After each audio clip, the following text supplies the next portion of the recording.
when we got offered to do the Boss Tones tour, I literally remember having like a band meeting and like, I don't know, guys. Like, is this really like what we want to do?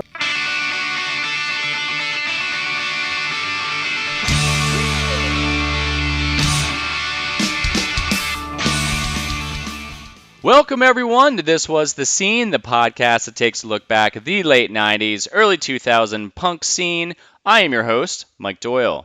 The Overdrives were a punk band from Nazareth, Pennsylvania. They played with bands such as Grieving Eucalyptus, Weston, Digger, and a bunch of other Pennsylvania bands. I first heard of this band when my buddy Heiner, who was in my old band Lanemeyer and then Day at the Fair, but before all that time, during Lanemeyer, he went to go see Chuck Weston's last show in Moosic, Pennsylvania, and he came back and said, hey, this band opened or played for these guys before they played, and they're called the Overdrives. I got this tape, and it's really fucking good. So we ended up putting that into our punk rock rotation that summer, and we really loved listening to that band. And then recently I got in touch with Josh, and the two of us got on the phone, and we were just like bullshitting about the scene and stuff for like fucking 2 hours. And I was like, God damn it, I really wish I would have been recording this. So I ended up saying, hey, we're going to do this again and pretend like we didn't talk about any of this stuff. And now I'm going to record it. So luckily I got him on the phone probably like a month later. And this is what we talked about. Nazareth, Pennsylvania, their Angel Fire website still being live, the beauty of tablature, Grieving Eucalyptus, the feed mill practice space, Josh from Bigwig giving him a copy of Unmerry Melodies, getting on Chuck Weston's last show ever with Weston, even though he played the reunion shows recently, the serial killer comp, accidentally drinking his own piss, joining Bigwig and playing his first show within hours of being asked, witnessing what it was like to play in Canada as a member of Bigwig, touring with the Boss Tones, the real reason he left Bigwig, the Matt Gray falling asleep story, and a ton more.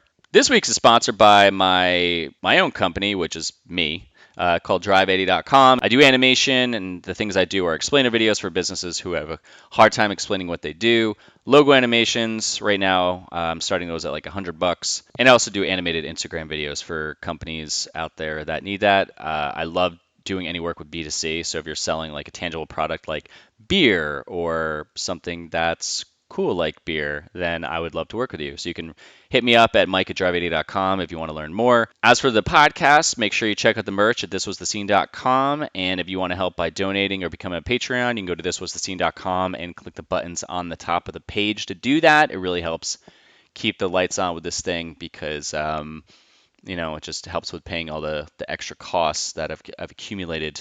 So yeah. Feel free to subscribe, leave a review, and share this with anyone who would love some punk rock nostalgia. With that said, let's get started. I was doing an interview the other day, and I'm like, wow, I think I literally just know the full structure by now, where I don't even really need these notes. I think I know too. I know, there's really no surprises here, except for the random times. I think like during Vinny from Less Than Jake's, he talked about how he was kicked out of high school, and he wasn't expecting me to say it. I go, wait, why? He goes, huh. I'm like, yeah, I'm gonna find all these little juicy nuggets to pull out here and talk. But where'd you say you were in Jersey right now? No, Pennsylvania. Nazareth, Pennsylvania. Oh, that's right. Yeah. Now, where was Weston and Digger? Were they all from there, or was it Bethlehem? Nazareth is. I went to school with Dave Weston. From basically elementary school on. In fact, Chuck's mom was one of my teachers in high school. So it's funny because, anyone listening, Josh, we had a conversation 2 months ago, something like that. That. So we just caught up with each other, and we talked for like 2 hours, and we literally just had a whole conversation about pretty much what we're going to talk about. So he told me a lot of this stuff during that time, and I was like, fuck, dude, I wish I was recording this, because it's like now it's like some things like, oh yeah, you did say that. Oh yeah, you did say that. No, it's a quaint little town, and there's actually quite a bit of odd history around here. So, and that's probably the biggest one of them. I mean, Weston was, by and large, one of the reasons why I got into bands and wanted to be in one. Well, we're gonna hold on for that section there, young man. What's the draw for Nazareth anyway? The draw? Yeah, like what do you like about the town?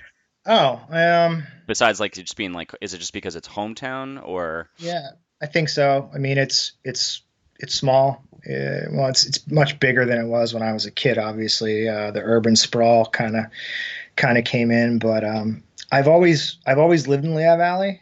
Not always in Nazareth. I actually just came back to Nazareth about a year and a half ago. Now that I have a kid, and it's a good school district. Okay. So, Wow. um, Things I don't think about. yeah, but it's also, you have all the benefits of being really close to everything going on in Lehigh Valley. An hour from Philadelphia, I'm an hour and a half from Manhattan. So you get access to all this great stuff on the East Coast without having to deal with all the bullshit that comes with living in a city, or even parts of New Jersey. Yeah. So Nice. yeah, and it's home. So I've seen a lot. I've been around. It's, to me, it's like a comfortable chair. You can always come back here. Yeah, I think that's something. It's funny because I used to have that in New Jersey where it was Morristown became that place for me, and then before that was Hoboken, but Northern Jersey because it's so small.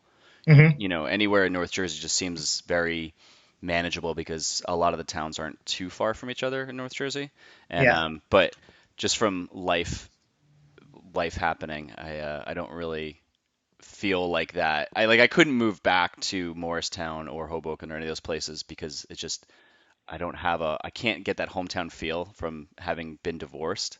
So Okay. like it just doesn't like so now I'm trying to find that in Raleigh where I've only been here for 3 years and it's way different to try to get a very comfortable feeling somewhere from 3 years when you've been other places for like 35.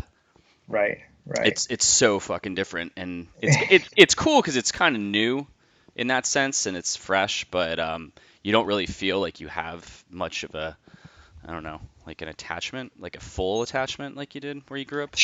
Yeah, no, I totally hear you. I mean, when you talk about North Jersey, it's like then you get into Sussex County, and it's like it's the boonies. Yeah. It's just wild. People that aren't from the area don't really have a good understanding of what the state of New Jersey is like, and how, while it is small compared to like Pennsylvania, it's pretty diverse and it's pretty vast. Having spent a lot of time in New Jersey, I totally get it. And explaining it to somebody from either the West Coast or the Midwest, they don't get it at all. Yeah. So, It could change a lot too, from Sussex County to Morris uh County to, just driving it down, let's say even if you took 80, it's like nothing and then it's just packed with shit. And yep. then you get to the city and it's really packed with shit. So it's just kind of this Yeah. progression to lots of buildings and, industry and all that crap, Yep. which is Yep. whatever. But yeah, so anyone listening, Josh here, he actually played in a couple bands that you may have heard of. One, he was in the band the Overdrives, and the first time I heard about the Overdrives was, and I talked about this. Well, I talked about this show in the Chuck Weston interview, so you can listen to that afterwards. I always got to plug the other ones, really weave it in. But I talked to Chuck about his last show in Music with Weston, and it was at in Music, Pennsylvania. So my buddy Heiner, he went to that show by himself because he was like, I have to see this show. And he comes back and he goes, dude, this fucking band opened up called the Overdrives. This is a true story, right? I'm not fucking this up. No, no, yeah, we did play Okay. that show. Yeah, so he comes back with your cassette tape, and he goes, "Dude, these guys played this show. They're fucking awesome." And that's how we heard about you guys was from that show. And then, so you guys played for a couple years, and then when you guys disbanded, Josh was in Bigwig for a hot minute. And so I was like, man, there's so much stuff we can talk about here. But I wanted to, as everyone who knows this podcast knows, I go way back, and then we'll see how far we get in the time that we have. Because Josh had so many fucking stories on the phone. I'm like, dude, I really want you to tell as many as you feel comfortable telling. Well, no, that's cool. I mean, there's so much stuff I can't tell for sure, and I'm sure you run into this with every interview. But Yeah. before we even get started, I gotta do this because I've been thinking about it. Yeah. I've heard the props by other people that you've interviewed, but I really gotta say, Mike, this show is absolutely awesome. I did bounce around a little bit I didn't listen to the one that you did with Barker until just recently. The I longest was one in history. Yeah, well, I was actually listening to it driving back from Michigan, so it was Oh wow. perfect. Nice. Uh, and yeah, it was just like the listening to your show, listening to this podcast. It's unlocking doors that I thought were permanently closed, and I'm remembering shit that I thought was gone forever. Wow. So very very impressed with what you're doing for sure. It's every week I look forward to it, That's or awesome. weeks depending on what it is, and the fact that you're branching out to is wild. I mean, the 88 Fingers Louie was great. I was listening to that, and I remember that it was, some of those guys went on to form Rise Against, and I remember playing a show with the new Rise Against that I was in Bigwig at the time, and it was at this club in Cleveland, very small club. I want to say something like Onion in the name. I Okay. can't remember, but they opened for us, Wow.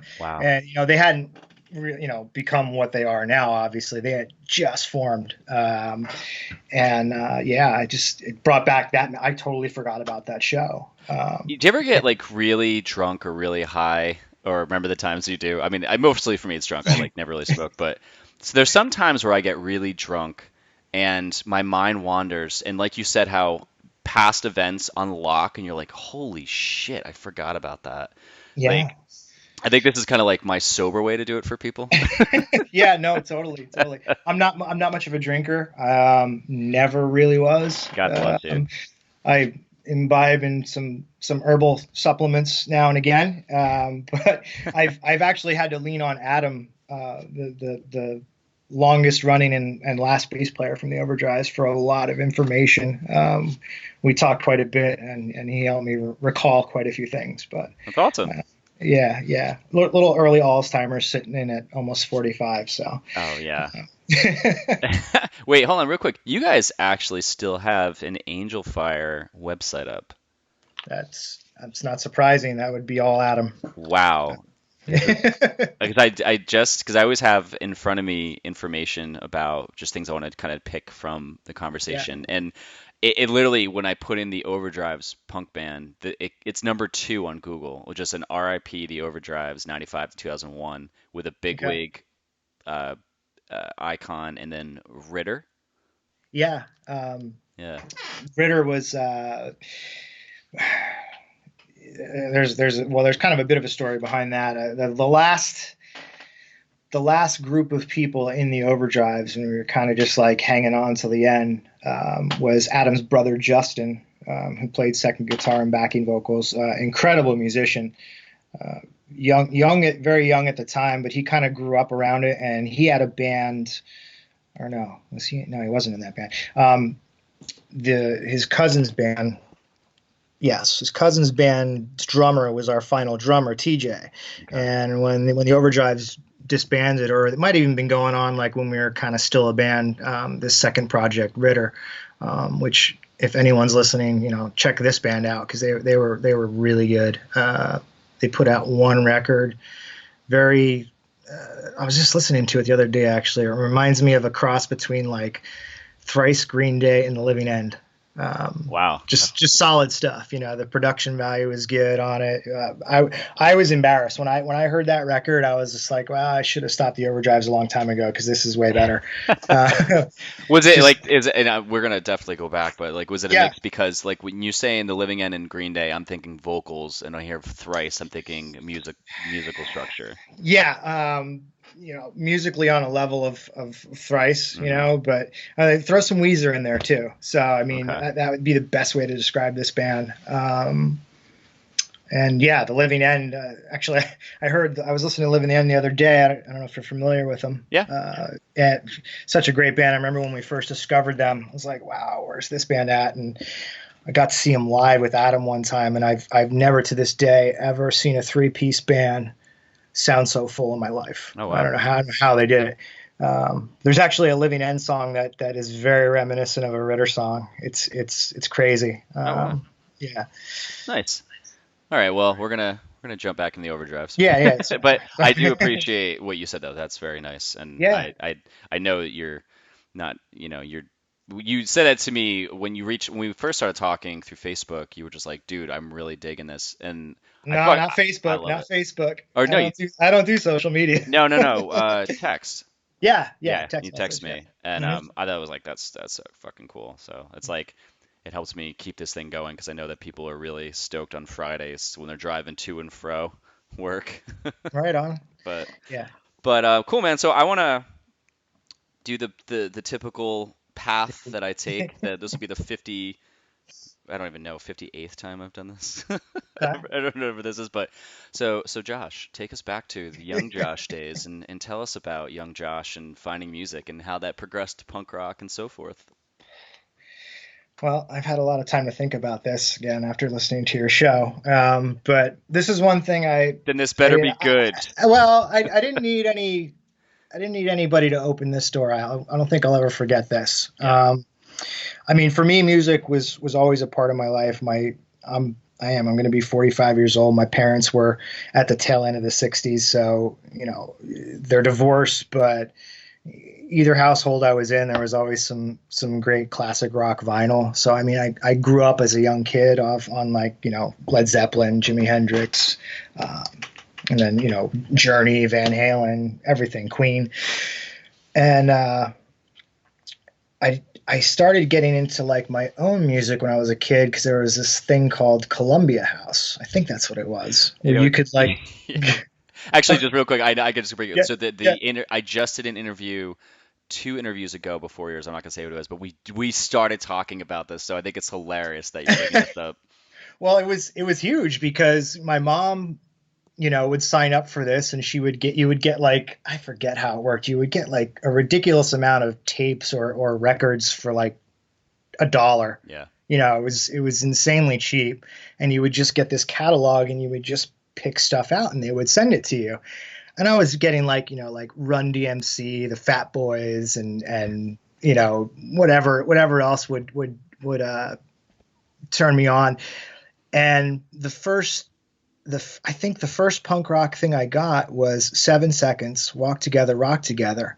And this is pure marketing genius because I looked it up recently and I forgot why I picked that one because I never heard of them before. But the album art, and you should do yourself a favor and Google this. Doing it right now. The album art for Walk Together, Rock Together, if you look at that, the first thing you think of, oh, this is like an 80s like new wave band. It totally looks like could be a Duran Duran cover. And You think so? The yellow? Yeah, the yellow, the purple, just kind of the way they're dressed. It wasn't intimidating. Okay. So I got it. It came in the mail. I'm pretty sure it was a cassette. And I put it in the boombox. And I was like, whoa, this is like nothing I've heard before. And I'm probably like 11 or 12 Yeah. at the time. And still at that point, I was like, I didn't really know like ambitions of wanting to be a musician. I was always into like art and stuff. My mom was a pretty accomplished artist and in her own right. And I took art classes, and in school, I always took the art and photography. And one day when I was around 11 and 12 years old, I looked exactly like, and I don't look like him anymore, but if I pulled out pictures, I looked exactly like Ralph Macchio. Okay. I happened to stumble across this movie called Crossroads, where Ralph Macchio is a classical guitar player who Sick ending. helps a guy, an old blues man, escape a nursing home, go down the crossroads to learn this secret song by Robert Johnson. And because I looked like Ralph Macchio and I was so impressed by these guys playing guitar, I convinced my parents for my birthday I wanted to get a guitar. And they refused because the year before I wanted the Voltron robot, the giant Voltron lion robot, because I was on the edge. I was on the edge of like, toys are still cool and not. And they got it for me when I was 11, and I like lost interest in like within weeks.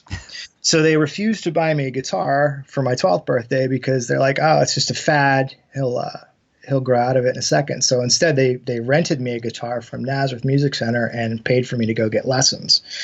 And I didn't take lessons for very long, but it was obvious that was something I wasn't going to give up. Well, So did you do this because when you saw 7 seconds is like your gateway into the first time that music really hits you in the gut because yeah, it stops you in your tracks when you hear it because your brain is trying to like compute what the fuck is happening, and I think it's like letting out a shit ton of dopamine, which is giving you a massive high.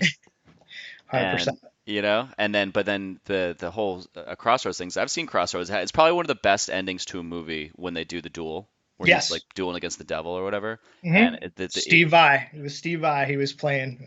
I was gonna say because it looks like Ralph Macchio is playing the fucking guitar the Yeah, but whole he was time. dueling Steve Vai. I So was still Steve Vai yeah, was that's the other right. guitar player. Yeah. But that's so crazy because so there's like a couple things there that you hear in music and then you're going, all right, Ralph Macchio. Crossroads. I want to do this because that's what a kid thinks about when they're 11 years old. Yeah. That's how they just process things. So you do hmm that, and like, did you do that thinking that you wanted to be like Ralph Macchio playing in Crossroads, or did you do that thinking you wanted to be like 7 Seconds? Well, no. So the whole 7 second thing, like that was definitely like my first experience with like any kind of like hardcore punk, but it didn't stick. Hmm. So it definitely uh, that was sort of a precursor, I guess. And then when I saw Crossroads and I saw that, and I found out who Steve Vai was, Yep. and then I started doing research on him. I don't know how because we didn't have the internet. I don't know. And then I started getting like metal records on Columbia House. So I was getting Metallica and things like that. So I got really into metal. That was like my thing for a while. Like when I started taking lessons, I wasn't the 7 seconds thing kind of got kicked off because I saw Steve Vai and I saw these guys shred and I was like, I want to do that. Because Nazareth is it was a small nothing town and pretty much still is. There was no scene here. There was no access to anything as far as like shows or other people that listen to it, at least to me. It was hard to find. So I was kind of like on my own. I was an only child. I didn't, this was all pre me being able to drive or go anywhere. So for me, originally it was all metal. I just remember the 7 seconds thing always being in the back of my head. And then when I want to say when I was 13, I'd have to check the math on this, but I know I was in middle school. A friend of mine comes up to me. He's like, "Hey man, I got an extra ticket to see Metallica at Stable Arena, which is an event center at Lehigh University." And it was the Injustice for All tour. And that was the first concert or show that I ever went to. And I left there not quite sure how to take it because I think my head hurt for like 2 days because I was literally headbanging the whole time, but it was also the loudest thing my ears have ever heard for like, and it was like Testament, Queensryche, and Metallica. That was that was a wild experience. That would have scared the shit out of me, especially at that age. Yeah, no, I was having a blast. It was great. So like so I'm guessing that like how soon did your parents realize that the guitar lessons were working where they actually wanted to buy you a guitar, or did you decide to save up and get one for yourself? I saved up to get one myself. Yeah, I didn't get it. I probably had that rental for like a year, even though I probably took lessons for about 6 months just to kind of get the basics. And then the music store I went to get these lessons, they had instruments for sale, and that's when I discovered tablature. I'm like, I'm learning music at this time, and which was a bitch. And I found they had tablature books there, and I remember getting I think I got like Pink Floyd, The Wall, tablature book, and maybe a Metallica one. And once I figured out, oh, this is way easier. I can just follow along. Once I had the fundamentals down, I just started doing that, and then just saving up my own money from doing chores. And then I want to say I didn't buy my own guitar until I had my first job, which was I was 13 years old at that time, washing dishes at a pizzeria up the road from my house. Dude, teenager jobs are fucking awful. Well, you couldn't work today if you were 13. Yeah, I was getting paid under the table by a Bulgarian pizza shop owner, and I ride my bike. It was say up the road. It was probably like 2-3 miles, and I'd drive it home with like no headlight on it, no reflectors at like 10:30 at night, and no one cared. It was fine. Yeah, that was normal. makes total sense. Yeah, Fucking and real quick too, tablature, man. That was like one of those. Do you remember the movie The Bad News Bears? of course. Okay, so when they're going, I think it's the second one where they're in Astros Stadium and the kid's pitching and he's throwing the ball and he can't make it to the pitch to the catcher. Do you remember that scene? Vaguely. So, I don't know if I saw the second one. Well, I know I've seen it, but it's been forever. well, the first one ends where they all drink beer, which is Yeah. hilarious. They're like 10. Yep. This one, the second one, they go to the Astrodome, and they're playing a game before. It's like an exhibition game, but it's their World Series, or whatever. Yep. And the kid's throwing the ball, and he can't. He's like, I can't fucking make it, and he's like freaking out because they're about to play the game, and he's been pitching the whole season. So a guy comes out, he's like, oh no, you're pitching from here. He takes the mound and moves it up, and the kid walks up, and he's like, oh my god, thank you so much. My point is that Now I do remember that. I do. yeah, that's what tablature was like for me. Okay. Right? So it was like I'm looking. I was playing bass, and I'm just trying to. I'm developing like, can I hear what's on the radio right now, and can I play it back by just listening to what chords make sense? And then I'm looking at notes, thinking this is like fucking like I don't know, like I can't think of any kind of cool word, but once tablature came in, it was holy shit, that's so much better because I understand that the fourth fret in on the E is this, and then three in on the A, and it made me go, oh, I can now learn music. Yeah. Yeah, I think you're looking for like hieroglyphics. I mean, Yeah, exactly. That's what music notes are to me. To this day, I mean, at one point I could read music to a certain degree, but the minute I discovered tablature, that moved out of my brain and got replaced with something else. Yeah. So I would be able to do it now if my life depended on it, honestly. Do you have tablature or regular music? Regular music. Yeah. Yeah, it probably comes back a little bit faster, but no one has time to do anything because they just choose not to. They're like, unless it's like, I think it's all our brains are just fried from 5-second information on our phones, but that's a whole other topic. So, okay, so you start playing, and this takes you into high school, and then how does this take you? At what point do you start finding out about the whole local punk scene and starting getting into that? Local punk scene is definitely further down the road than high school for sure. Oh, really? Yeah. In high school or after high school? After high school. Oh, okay. Yeah, like so when I got into high school, that's definitely when I think what happened more than anything was I knew I was probably never going to be like Kirk Hammett or Steve Vai. Learned that lesson pretty quick, and that's when I started discovering more punk rock. The Ramones. I discovered the Misfits through Metallica. Who else? Like the Meatmen, Social Distortion. That all became way more accessible for me, and then through playing with tablature and learning how to play like these Metallica songs. Granted, it was the rhythm side, not the lead side.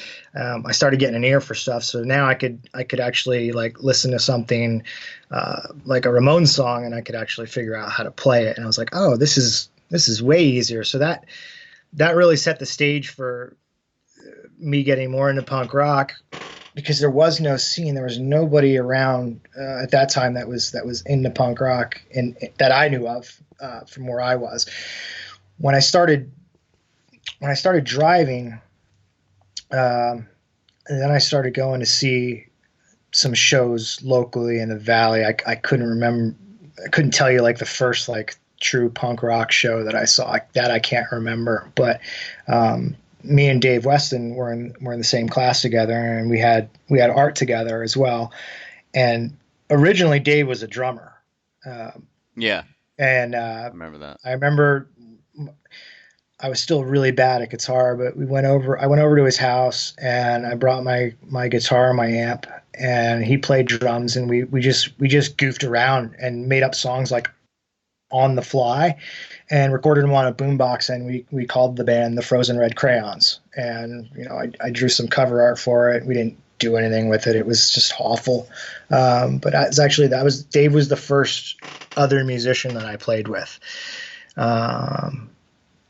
Yeah, and it wasn't until probably my senior year and after that. That I started like really seriously looking for other people to play in bands, and I came across this this kid who was younger than me, Mike. He was like the only drummer in the whole Nazareth area, and he was a huge Ramones fan. Like that was his thing. He's all about the Ramones, and we used to like hang out and we'd listen to a lot of oldies too, because there was a lot of influence, like oldies influence in the Misfits and Ramones. No one can deny that. I mean, how many oldies covers did the Ramones do? Like a ton. Yeah. So we would hang out and started jamming on stuff like that, and then like when you were doing this though, like did you kind of match their style where you wanted to be that three piece with the low hanging guitars and the tight jeans and like leather jackets and shit? I did anyway. I can't say that about some of my bandmates. But the first, there's a story behind that too. So me and this kid Mike were playing, and a friend of mine from school, Charlie, like he kind of played bass. Charlie was around for a lot of my career, in and out with music, but he was the first bass player. So originally we were a three piece. The first real band I ever had was called No Idea. And we played our first show at Scarlett O'Hara's in Bethlehem, which I know has come up on this show before. It was a little basement club with a sound system. You had to sell tickets to play there. Yep. And I still remember there's a videotape because you could pay $20 to have the guy just basically push record on the camcorder back by the soundboard, and you could have the tape of your show. Yeah. I know somewhere out there it's floating around.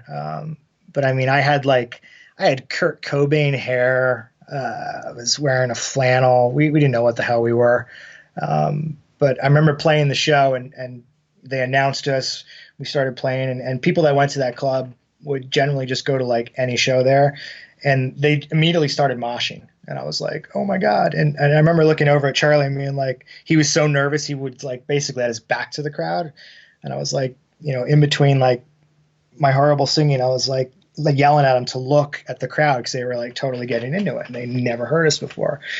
And yeah, that was our first show. And it wasn't long after that I was like, yeah, this three piece thing doesn't work at all.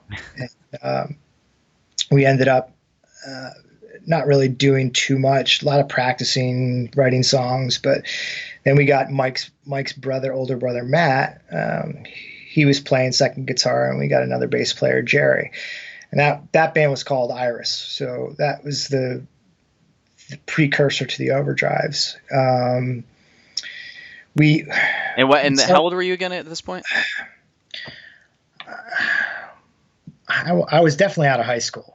Okay. It was definitely out of high school for me. I think, and the other bass player and the guitar player, or the bass player and the other guitar player, were significantly older than me. Matt was younger, the drummer, and we started playing more shows, local shows in the Valley with like this band Walter Krug, Weston for sure.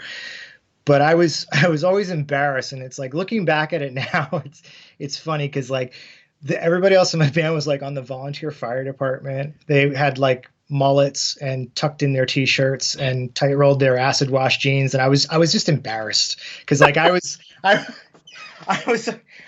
like I wanted to look the part, and I was the only one that did. So I was like, who are these? Like when people would come see, and everybody was like that same age group, like the people coming to shows were the same age as us, and they all kind of looked punk rock or what was supposed to be punk rock, and here we'd show up, and I know we got to play a lot of shows just because we had a PA system. So they'd ask us to be on shows because we could bring a sound system for the event at a local hall, which was fine. I didn't mind that, but wait, you had to bring the sound system?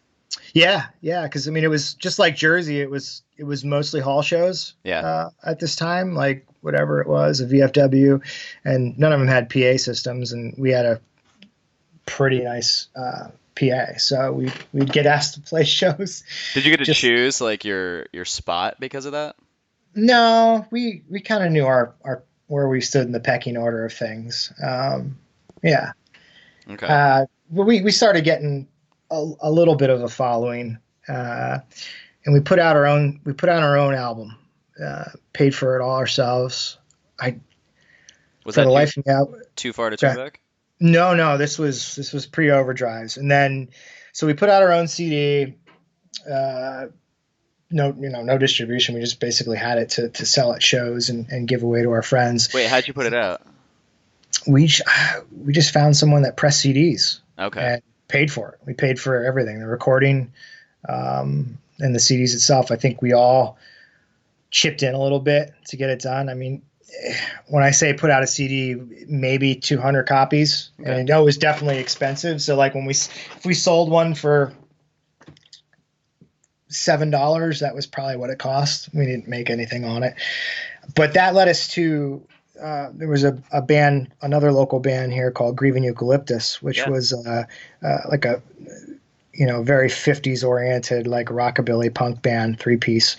And we got pretty good friends with them. And actually Kevin, the singer, for the guitar player for the band, he recorded the last things we did in that lineup where we officially changed our name to the Overdrives. Okay. And we did a split 7-inch with them on,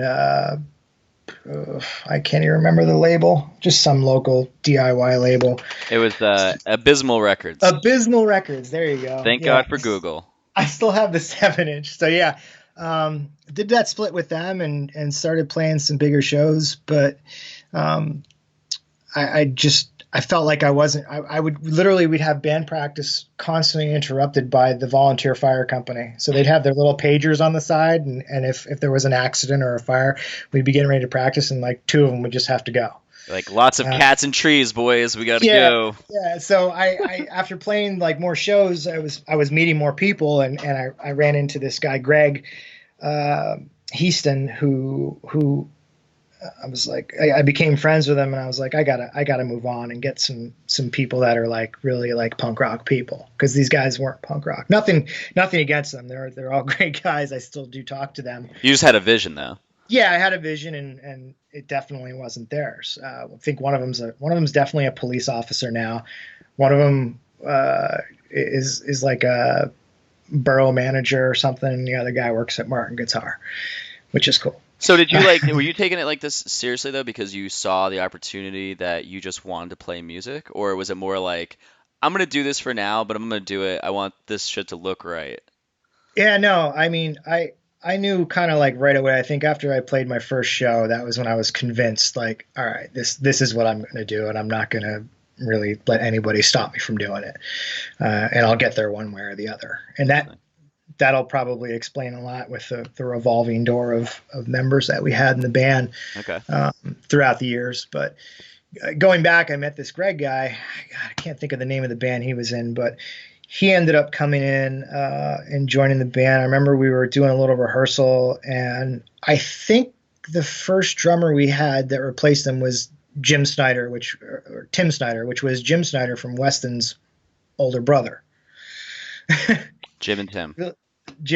I know we had a brother. Okay. Yeah. So Tim Snyder, he comes in, and we were actually rehearsing at our old practice spot, which is a whole nother story into itself. It's an old feed mill in Nazareth, where it was built in like the 1800s. My dad worked there, where they made feed for animals. Like they would grind corn and make chicken feed and horse feed and all that stuff. Okay. And it was just this wild place. And half of it was abandoned. So I was able to convince the old man who owned it, my dad, to rent us out an unused portion to make into a practice space. It was just evolved into this, like, I don't know, 10-year meeting place. I mean, everybody that ever came to the mill, it's probably got a story about it, because it was the place to be. Okay. So we ended up rehearsing with this 3-piece on the old lineup's equipment, because it was all still in this practice space. And I remember them like coming in while we were playing, and all kind of like, they just looked at us like, what are you doing? Oh. And it was like, yeah. So needless to say, all the equipment was gone within the hour. They took all their stuff and left, because I mean, he was playing on his drum kit, and you know. Oh, that's brutal, dude. Yeah, it was. That's a cardinal sin right there. Yeah, but I mean, you're young, you don't know any better. Yeah, that's true. So we ended up doing this 3-piece again with Tim and Greg, and then we added his Greg's brother on second guitar. And then Tim left. and we got this guy Brian Mahalik. He came into the band, and we started playing, more shows. We recorded a couple of songs. I know we did. That was the lineup that we did the three-way split with Five Driver and the Unmarked Cars. Oh my God, Five Driver, Jesus. Yeah, man, there's so many connections here. It's insane. Nice. But that's when we started, like with that lineup is when we started breaking out a little bit more and playing, further away, getting some exposure up in like Stroudsburg, and started going and playing in New Jersey. How would you guys get there? Would you guys just pack in your cars, or did you actually just get a van? No, I had a van very early on, just because I knew that's what had to happen. I bought an old painter van, had like no windows in it. The cargo van with no windows, built a little loft. I don't know how I got that idea. I must have seen a band do it or something, and stowed everything underneath the loft, and just off we went. Damn.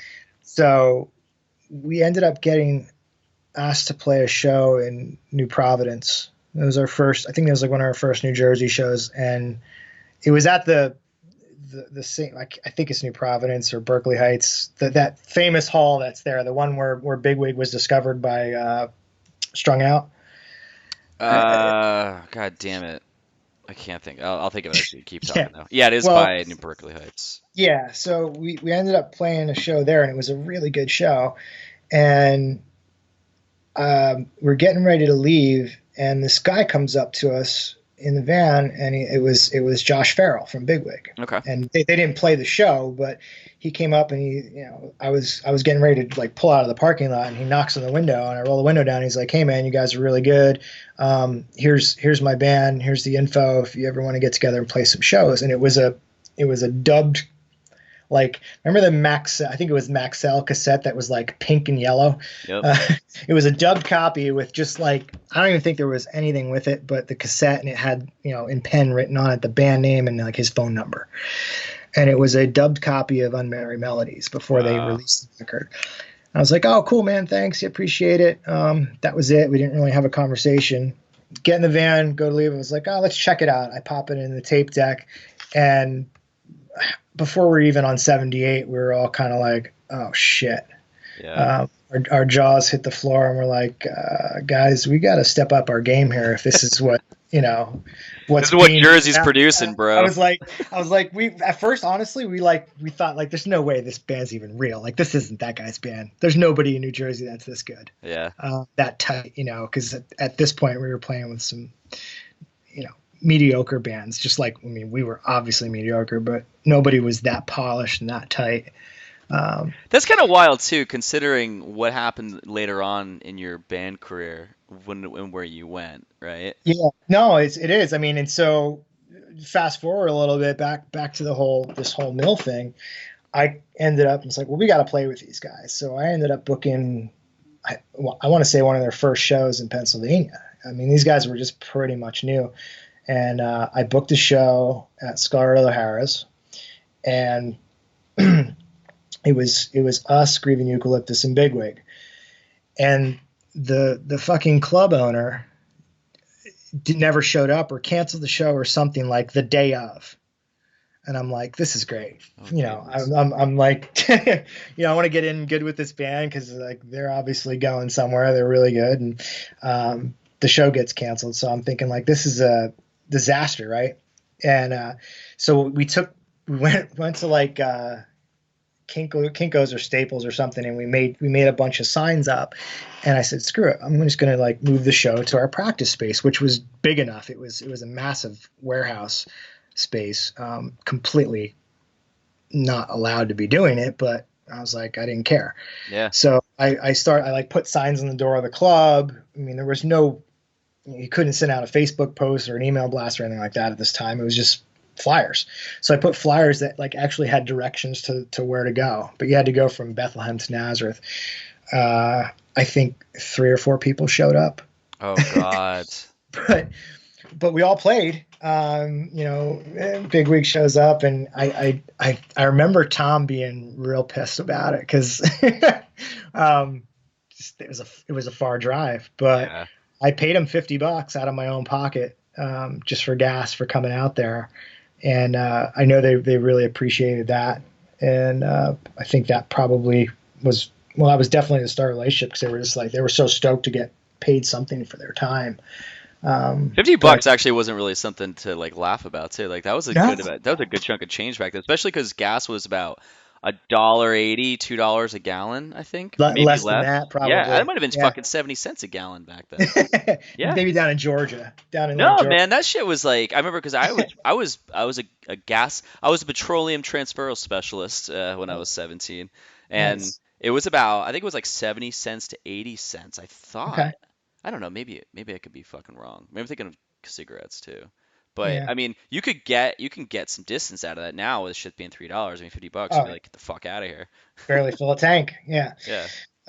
No, yeah. So that was like, I mean, I did that just out of the, not because of any other reason, but like if I knew if like I went all the way out to play a show and it something like that happened and fell apart, like they weren't demanding it of me. I just thought it was the right thing to do. Yeah. No, totally. So That was a great so thing I to do. did, and that's kind of like what started that whole thing. So And did that set you off on a kind of a path where you started booking shows and playing shows, or were you kind of like, all right, no more booking shows, we're just gonna get on them, so I don't want that pressure anymore. yeah, I don't think I might have assisted in some shows after that, but no, never really took on the responsibility um, of doing it anymore. And by that time, we were playing enough shows um, that we had somewhat of a name for ourselves in the valley. It might not have been a good name. We were always like the redheaded stepchild of the Lehigh Valley scene, Okay. and a lot of that probably has to do with my personality at the time. I was pretty like just I didn't want to talk to anybody. I never wanted like I was always really closed off to anybody that wasn't in my immediate circle. Really? Yeah, it took me it really honestly took me until after I was done being in music to really have that self reflection and see myself for who I was. Yeah. Uh, Especially since you're in sales now, like yeah, it's amazing. yeah. Well, yeah, I was always closed off. I always thought everyone, if you got into my circle, it was cool, but it was just really hard to get into to break down that barrier with me. I had to know you weren't going to burn me. No shit. And I was always like hyper focused on stuff too. So like if we played a show with a band, I won't even name a name, but like another local band at the time when we were kind of like all starting to make something of ourselves, we would play and I would just hang out with like the people I knew. I wouldn't take the time to like really get to, if they approached me first and they broke it down, I'd be able to start building a conversation and we'd become friends. But I was always skeptical to go reach out myself You in the know what? beginning. That kind of reminds me of. Do you remember Cooter? Yes. That kind of reminds me of there was two Chris's. There was singer Chris and guitar Chris, I Yep. believe. And then that kind of reminded me of singer Chris. I thought Singer Chris. Yeah. he was super quiet too. Yep. Yep. And yeah, so I I don't. remember getting involved with those guys, Cooter and Lounge and the whole New York, upstate New York Yeah, scene. Those yeah. guys, many wild stories with them. We'll have to tell them, Oh, or you'll have to tell them. But so- so like, okay, so you guys are doing this. At what point did you put out the first? So you did the split. So then too far to turn back was your. Okay, no, that was the last one. Left that was Behind was last the first one. So Left left Behind was, I believe. EP. Okay, yeah, that's what my buddy Heiner brought back. Okay. So tell me Yeah. about when you guys recorded this and like how that whole process went to like to get on Gooseneck was a label, or was that something you guys just came up with? No, it was a label. It was this kid Steve from the Stroudsburg area that started it. I mean, when we say label, it's like he put some money into putting out pressing. That's about really as far Yeah, as it I mean went, that wasn't. was like the different Yeah, tiers of labels. It was just yeah. I'll just Oh, put so my logo on here. Right, I'll put my logo on it. I'll pay for the pressing, but everything else is on the band. Yeah. Which again was a step in the right direction. It's like, okay, I don't have to pay for everything now. So someone's going to release it. Yeah. Great. We'll take care of the recording. We got at that point the lineup had changed again. So now we had we had Rich Kruger, who was who was a guy from the Poconos playing second guitar, who I had to always give gas money to come down to Nazareth to practice because he was always broke. And Brian was still on drums, and then Jim Pennington, who was a younger guy from Nazareth. I don't even know how I even met him. Must have just been like at a show. Came in on bass, and that's who the lineup was that recorded that. And we did that at a studio in Mount Pocono called Mountainside, which we found out through the guys in Five Driver because they were recording there as well. And so we went up there and we paid for the recording ourselves, or I'm pretty sure I paid for it all. I was the only one that was like working and wanting to contribute to the band. We basically put that out and then just started, playing as many shows as possible. Wait, where was the studio again? Mount Pocono. Is that by East Stroudsburg? It's probably good 40 minutes. Okay, because there was a studio we recorded at in 2000. It was like the last Lanemeyer things we did. It was like 4 songs with Brian from Gaslight before he was like Brian from Gaslight. Yeah. And there was a studio up there that we went to, and for some reason this reminds me of that, but yeah, I don't know. Well, this studio was owned and run by a really short Italian guy from New Jersey. Okay, I don't think that was it. I think this guy was tall and skinny and really quiet, I think. Okay. I think I know exactly what you're talking about, but who and where I couldn't tell you. But yeah. Yeah. Okay. All right. So you guys record it, and then you get Gooseneck to put it out, quote unquote. Mm-hmm. And so like when you get that, did you guys have like a CD release party or anything like that, or did you find like did you have a CD release party, and then after you had it, did you find that it was getting you like where people were, more people were showing up to shows and shit like that? I can't remember honestly if we had a CD release party. I would assume we did. Yeah. And again, this is where Adam. I tried to get him to do this interview with me because he was the last bass player in the band, but he was also the super fan of the band. If I take out my photos that I have from the history of the band and from shows, you can count on the fact that him and his brother were most likely in the very front of every show that was in like the Poconos or Lehigh Valley. In fact, he's in one of he was at that Weston show too up in Music before he was in the band. Okay. But so if there was a release show, he was probably there. And I want to say if we did anything, it was probably with Five Driver. But I know at that point, once we put that out, we started to get into doing some East Coast touring. So we knew like from other bands that you had to go down to Florida. Florida was where it was at. Yeah. And the first tour we did, I want to say was with this band Muckraker, a Stroudsburg band, maybe Five Driver too. We're getting sketchy now, but I know it was down to Florida, and I remember having off. This was like again pre-internet days, and we had a day off in Orlando, and we didn't even know it. And Warped Tour was going on, and we were standing on the side of the road somewhere, just like taking a break, and this van pulls up next to us. And roll down the window, and it's like, "Hey, do you know where this is?" And we're like, "No, we're on tour. We're just hanging out." And it was Spike from Me First and the Gimme Gimmes asking for directions to Warped Tour. Oh my god! So we're like, we find out that Warped Tour is going on, and we follow him to it, and we're like, "Oh!" And I think we like somehow scammed our way into getting in, or maybe they got us like in somehow with them. And we ended up spending the day off just hanging out at Warped Tour. And it was the first time I'd ever gone to a Warped Tour. Which year was this again? God, it would have had to been like 96, 97. Was that the year that Like I know they traded off, but it was like Real Big Fish was on it, Less Than Jake. Bigwig played the show in Jersey. I talked to Tom about that in his interview, Hmm. or he got arrested for like almost inciting a riot.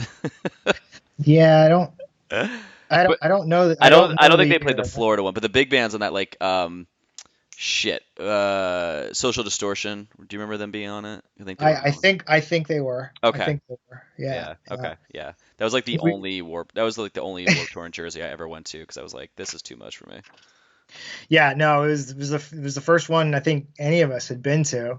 And we were like it was so hot. It was the summer. We were like we didn't have a plan for the night, and I ended up finding a piece of cardboard and making a sign like just said like punk band or something looking for a place to stay tonight. And Okay. some girl came up to us like, you can stay at my place, and like we ended up going back to her, I think her parents' house, and she ended up putting us all up for the night, which was like super super cool. Dude, like there Uh, were so many punk girls from back then that were so nice and like oh yeah. that was like I was talking about this with who the fuck was I think it was like Heath Miller. Like now, it just seems like no one would do that shit now. But it was just kind of like, oh, okay, cool, we'll stay. And it was always like, hey, my parents are out of town. You can come stay, and they're like, we'll get you food and shit like that. And you're like, cool. You'd go hang out, drink, and whatever. And the next day, you get up and just leave. But like, Yeah. how fucking sketchy is that? Like, Yeah, nowadays, yeah, it's crazy, dude. it's real sketchy. Yeah, back then it was like It was normal. It was the yeah, norm. nobody was afraid of anything. Yeah. Eh, simpler times, Mike, simpler times. Yeah, apparently.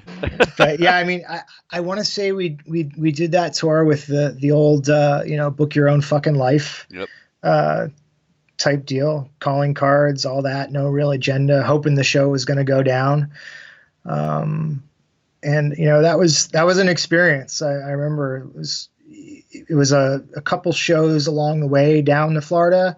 The bulk of them were in Florida, and lots of long drives in between. How many tours did you guys do during this and then the second From record comes out 2 years later Yeah, in on Jumpstart. I want to I want to say we only maybe like did like two like little mini tours, like East Coast tours with that EP. And then when the record the full length came out, so okay, so let's fast forward a little bit here. So those guys are out of the band again. It's me just finding people that I thought were going to be more dedicated to it. I know Jim, the bass player at the time, he was locked into like wanting to be in school. He was going to Penn State Hazleton, and then I think he transferred to Penn State Maine, and that just made everything impossible. So we had to find a new bass player, and that's when and then Rich too. I don't know, forget, it was just too much of a strain for him to get him. He had a job, and it was getting time off to either tour or go play long weekends worth of shows was a drag. And we ended up getting I think that enters Adam. Okay. Was this around the time where you played with Chuck's last show? No, because Adam was in the crowd, you said. Yeah, Adam was in the crowd. I guess it was Rich and Jim and Brian as the lineup for Chuck's last show. So I'll talk about that real quick. How'd you guys get on that show? I wish I knew who else was on it, because maybe it was a connection with Evan or something. Evan from Five Driver and a million other bands. It was either that or just the Weston thing. Yeah, because we were still tight with them at the time. There was a point later on that things weren't so rosy, but I want to say it was probably had something to do with Chuck or Dave from Weston that we were on that show. Was that one of the biggest shows you guys had played around that time? Probably. Yeah. Probably. Yeah. Yeah. Music is, for anyone listening, music, if you can compare it to, I think, like Maxwell's maybe in Jersey. You ever been there? Yeah. Yeah. I say it's like it was pretty small. Yeah, it was definitely small, but they packed them in. I mean, CC's was like, that was like the club. I mean, music was basically up in the Wilkes-Barre area, but it wasn't near anything. It was just a dump. Yeah. But they created something in there, and it was the place to play. I mean, you had to play CC's, kind of like what I can't think of one, kind of like Maxwell's. Like it was like Yeah. if in New York at the time, it was the Continental Club. Yep. Um, just one of those like legendary local places to play. Yeah, I And didn't then realize that was up there. I didn't realize that was north of Wilkes-Barre. I just remember that drive there when we played a show there one time, like a year or so after the truck show, and I was so excited to see it. And we got there, and I was like, okay, yeah, this yeah. town is a little sleepy. It was probably around that time too, like right in that transition. That I mean, we would play with Bigwig as much as possible, definitely. And we got pretty close. And I would actually start. Sometimes I would go to like they'd call me up, and if they were playing in like Pennsylvania, they'd just come swing by and pick me up. Oh And wow. I would just go along, guitar tech or help sell merch, just hang out. I remember going to a couple shows in like the boonies of central or western Pennsylvania with them because they would just swing through on their way in and grab me. And what really changed the direction of kind of kicking into gear when we got the lineup for the full length with Evan, Adam, and TJ, was I got asked to go down to Florida with Bigwig to play with Pennywise. I mean, I wasn't in the band. I was just like, hey, we're going down. It was the original lineup: Matt, Josh, John, and Tom. Like, hey, we're coming down. We need an extra person to help out, and I'm pretty sure Monkey was with too. And I was like, yeah, sure. So I just went down with them to Florida, and we ripped around Florida, and I got to see Bigwig play with Pennywise a bunch of nights in a row. And Did that kind of like give you? Was that kind of like when you saw what you guys were consistently playing with, and you're like going to see Bigwig play with Pennywise? Was there kind of a God damn it like moment? oh, super jealous, Yeah. super jealous. And then going back to like what was the interview you did where you were the whole Midtown thing Yeah. where that was it for me. I was just jealous. Yeah. I that's what I wanted to do. And it was like, I remember coming back from that, and that was like a huge eye opener for me because like, all right, I know these guys. We play shows with them.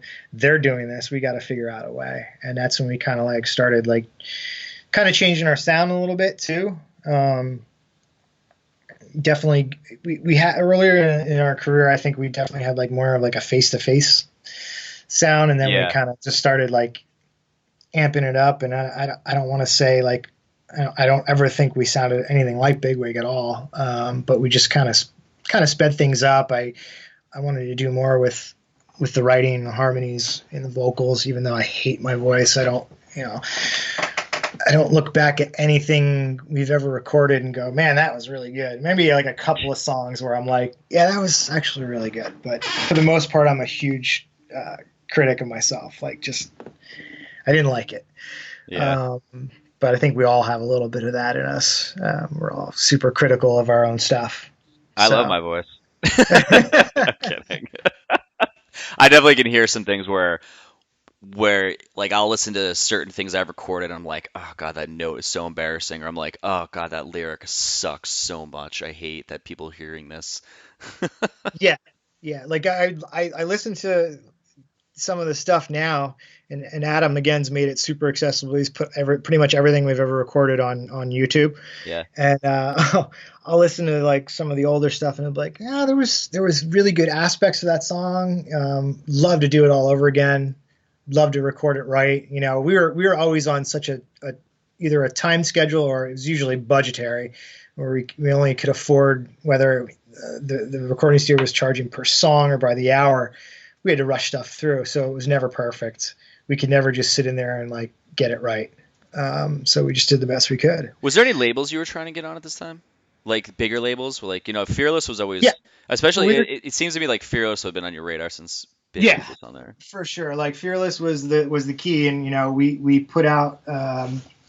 We were able to get on that serial killer compilation. You guys were on that? Yeah. Okay. Yeah. 'Cause I just found the other one that you guys were on, the Making Decisions About Punk. Yes. And that's yes. where I first had Dynamite Boy was touring with that. And as soon as I saw it, because all your songs are on the NJPP archive, Mhm. and I just saw that, so that just made me think about all the comps and things like that. But and Yeah, Dynamite Boy did a Duke, lot of but did a lot of comps. yeah, Did a because lot of comps, but and that it serial was comp though was very significant. That was a big one yeah. It's for definitely us. again thanking Bigwig for getting us on that. And we got in touch with Joanna from Ball Gagger, who was involved with Serial Killer Clothing. She just sent us a bunch of clothes, and that's what got us on that comp. And I think at that time too, we had got connected with 30 Foot Fall, which Yep. they were a huge part of us, and they were trying. I think they were trying to get us on Fearless. More than even Bigwig, just because I don't know. We really connected with that band.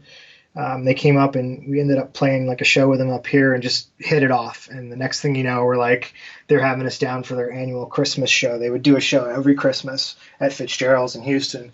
And I remember one year we drove down there.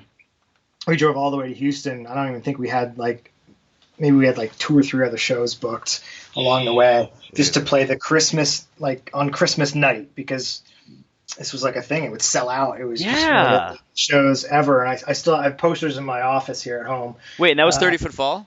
yeah, I it was, remember hearing about that fucking show. yeah, it Holy was, shit. it was wild. Here it is. It's Fitzgerald's Christmas Party, December 25th, 1998. 30 Foot Fall, I-45, The Overdrives, and Monster Soup. So I have Wow. the screen printed poster. It's got the Grinch on it and everything. That was like the first like Christmas I spent away from my family. Um, but it was awesome. That's crazy, dude. So we became really tight with them. I know we did some like mini tours with those guys, and yeah, that's where we were trying to go, but it just never got anywhere. And I think a lot of it was the fact that we kept changing members, and then it wasn't until the full length came out and it was Evan, TJ, me, and Adam that I thought we had a really solid lineup of members. Evan was all in. He painted houses and wallpapered with his dad. So it was like he was down to practice whenever. He Yeah. was down to play shows whenever. Adam was still in college, and I think TJ was too. So they gotten away a little bit there with that, but our vision was, just this is what we want to do with our lives. And I think we definitely played the best shows and started getting a little bit of recognition with that lineup and that album. And then when Jumpstart put that out, we saw a change Yeah. for sure. I mean, we could now headline a show locally, or especially in the Poconos. We were always a lot. Once Evan joined the band, we were much more popular in like the Poconos, the Stroudsburg and Wilkes-Barre area, because he was such a well-known figure up there and well liked. He was the personality of the band. Like he's the one who would make the connections and find the other people and book the shows. Yeah, man, you need that shit, you know? Yeah, he was the go-getter for that stuff, where I knew what I wanted, but I wasn't the one to really like reach out and try and make new friends to get what I wanted. I just wanted to play music. Yeah. Actually, real quick, just because Yeah. I Googled the serial killer comp just Hmm. because I wanted to see it. And two things I remember for this comp. One, the cover artwork of the two girls who were basically topless, like almost making out. I remember that being the thing that made me want to buy the CD. Yep. Then the back, I'm looking through all the songs. So you guys are on it. You're number 19, but I just want to throw these names out there so people are gonna be like, holy shit. So 30 Foot Fall, Fun Size is on it, Bracket, fucking At the Drive-In's on here because they were on Hmm. Fearless at the time. Ball Gagger. Bigwig had Smile on there, and then you got your Pulleys on this fucking CD, and the Yeah. Queers too.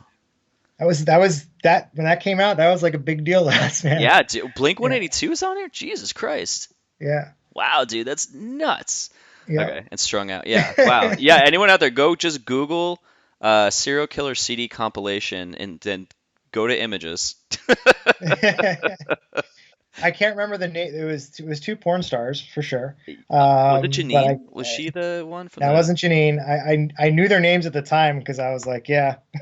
Yep. I mean, I'm guessing for anyone listening, I don't really know. Yeah, Janine was the cover art for Like, Blink. Yeah, but I'm sorry, I had to like totally cut you off there because I remember that time at shows. So with Fearless being they were like the biggest label, but they were all their bands were in Jersey all the time, so that was kind of that bridge seemed a little bit smaller to get to than like let's say Fat, right?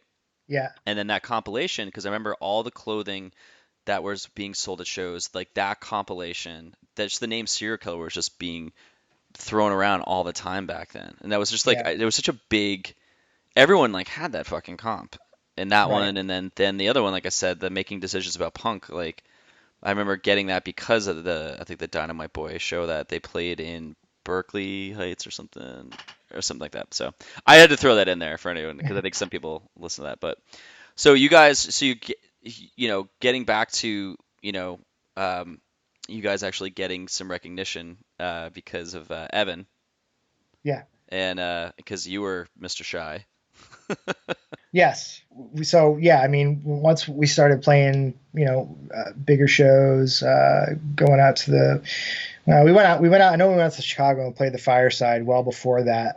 Nice. I think that was one that. Sorry, backpedal, but that was like one of those like Bigwig asked us to play the Fireside with them, and we drove straight to Chicago and back. Jesus. We drove out there, played the show, and then after the show was over, drove straight back home. God damn. Crazy, but it was a rad show. Um, well worth it. Well worth it. So like how close? So this is like 2000 when that's my place here. Yeah, 2001 Too Far to Turn Back comes out, and this is like right around the time where it's just things are just about to start changing in the scene and going fashion core. It Yes. so and we're about like I think at this point maybe a year or two away from that really coming to fruition. And Screamo was big at this point too. Yep. And because I remember Shady View Terrace, they came out and they were breaking through, and that was turtlenecks and tight black clothing and stuff was big, and like everyone's doing like bowl cuts that are dyeing their hair black and shit. So did you Hmm. feel like you guys were kind of getting pushed out a little bit because of that transition? No, because I mean, we the record was it's too far to turn back was I liked it because it was a pretty good collaboration. Like up until then, I did most of the songwriting myself. Always, not to take credit for it, there was always contributions from other members, whether it be a guitar part or a harmony or something. Wasn't like I would go in there and lay down the law and be like, no, this is how it's going to be. I was always open to like whatever would make the song better. So if someone had something to chime in, they could. But it wasn't until this record that you know.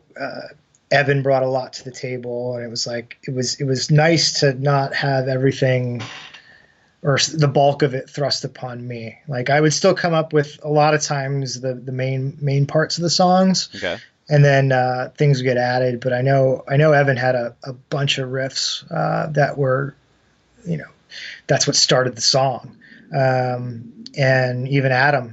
To a point, with some of the bass lines and stuff, and even Rich, the engineer at the recording studio, he was not a punk rocker at all. I mean, he was like an old like '80s metal kind of glam rocky kind of guy, Yeah. but he had recorded enough punk bands, and he added some stuff to it. That was good, and Charlie, the old bass player. I mean, he was a great lyricist, and there's a couple songs on Too Far to Turn Back that in fact, Charlie's the guy on the cover. I took Okay. I took the photo in front of Bethlehem Steel, but he wrote a couple of the lyrics for the songs on there, which he gets credit for. So it was nice in that direction, and I think it was the most diverse collection of songs because there was stuff on there that was total pop punk to hardcore. And I think that's just because of everybody had a bit of influence on it. So we didn't really we could kind of fit in wherever and with whoever. I mean, we were Mm. playing shows with like Kid Dynamite, and it was it was fine. Or I can't think of any pop punk bands at the time, but um, yeah, it was. We didn't really feel like we were ever excluded from anything, especially at that point. In fact, that was where I kind of thought like, all right, this is it. I even got TJ, the drummer, to move from. He lived down in the Philly area. I got him to move in with me in a townhouse in Allentown, and he was basically not going to school. And I was like, all right, I got him off the college kick, I think, for a little while anyway. And he just got a job, and we're like living together and just playing as much as possible. Well, how did you guys turn the volume up on this at this point? So you see all this opportunity. Like, what did you start going hardcore at? What do you mean? I'm sorry. Meaning, like, you're saying, he's moving in with you, so you're thinking, okay, cool, like we're getting a little traction here. Like, Yeah. how did you turn that up? And did you start booking more shows? Did you start booking more tours? Did you try to start getting on more tours, or was it just staying the same thing? And you're like, okay, well, I mean, we were definitely playing more shows, and I don't know that we were necessarily touring more. We were kind of hitting the key spots. Like we had a really good following in St. Mary's, Pennsylvania, which is one of the wildest little towns, northwestern Pennsylvania. Just like it's like a mecca. You'd think there'd be no reason why you should have a killer show here, but we go out there and the place would just be packed.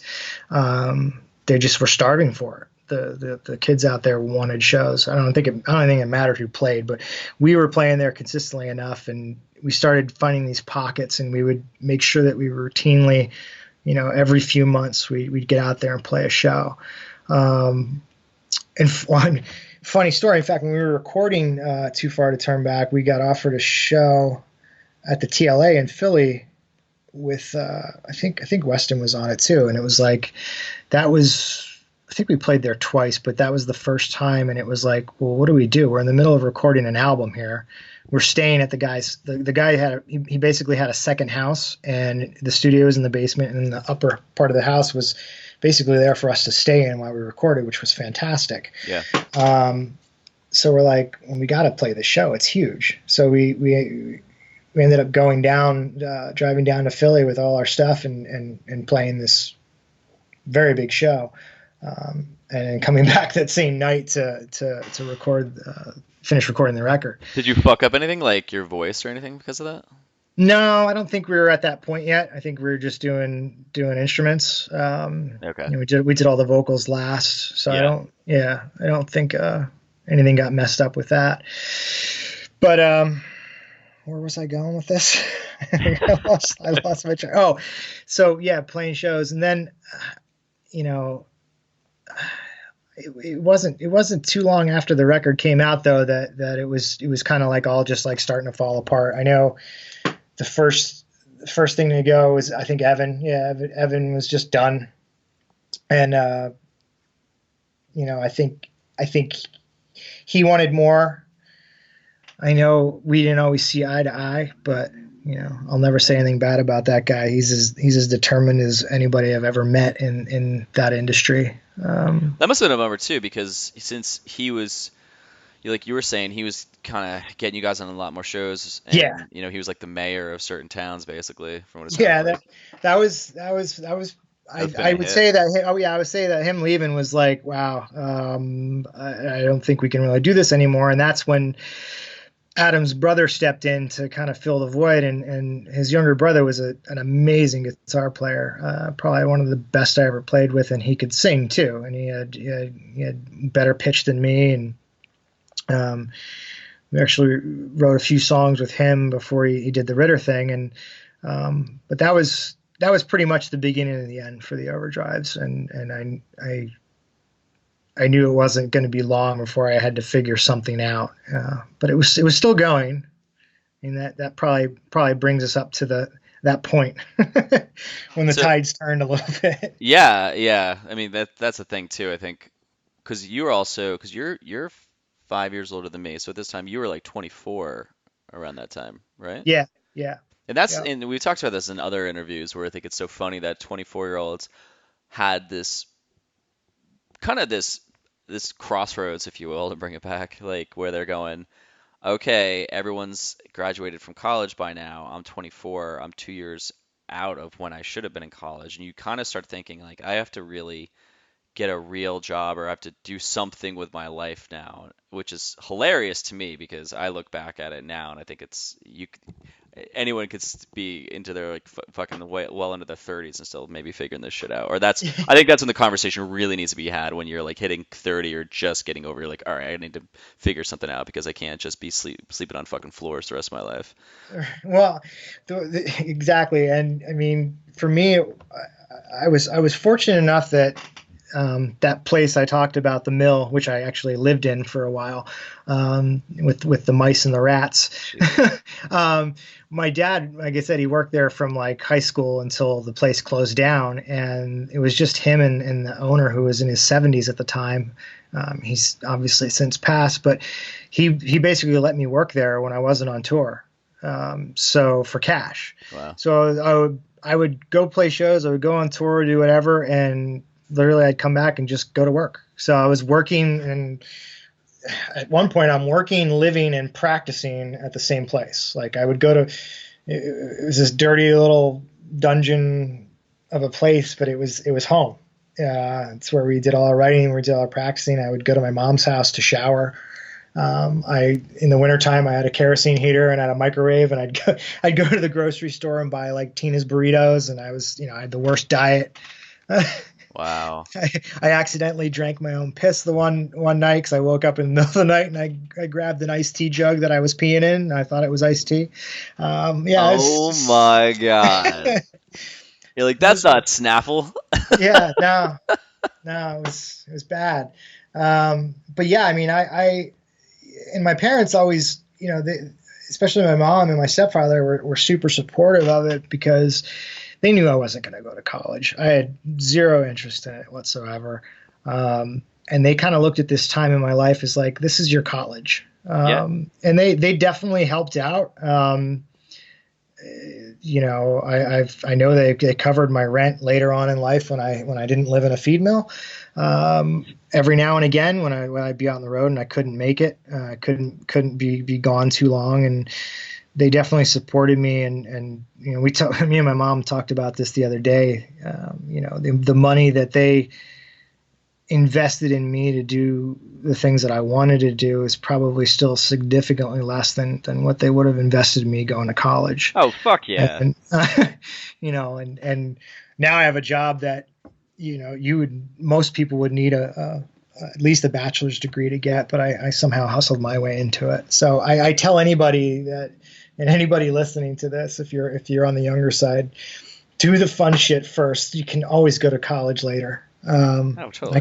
I could go to college now if I wanted to.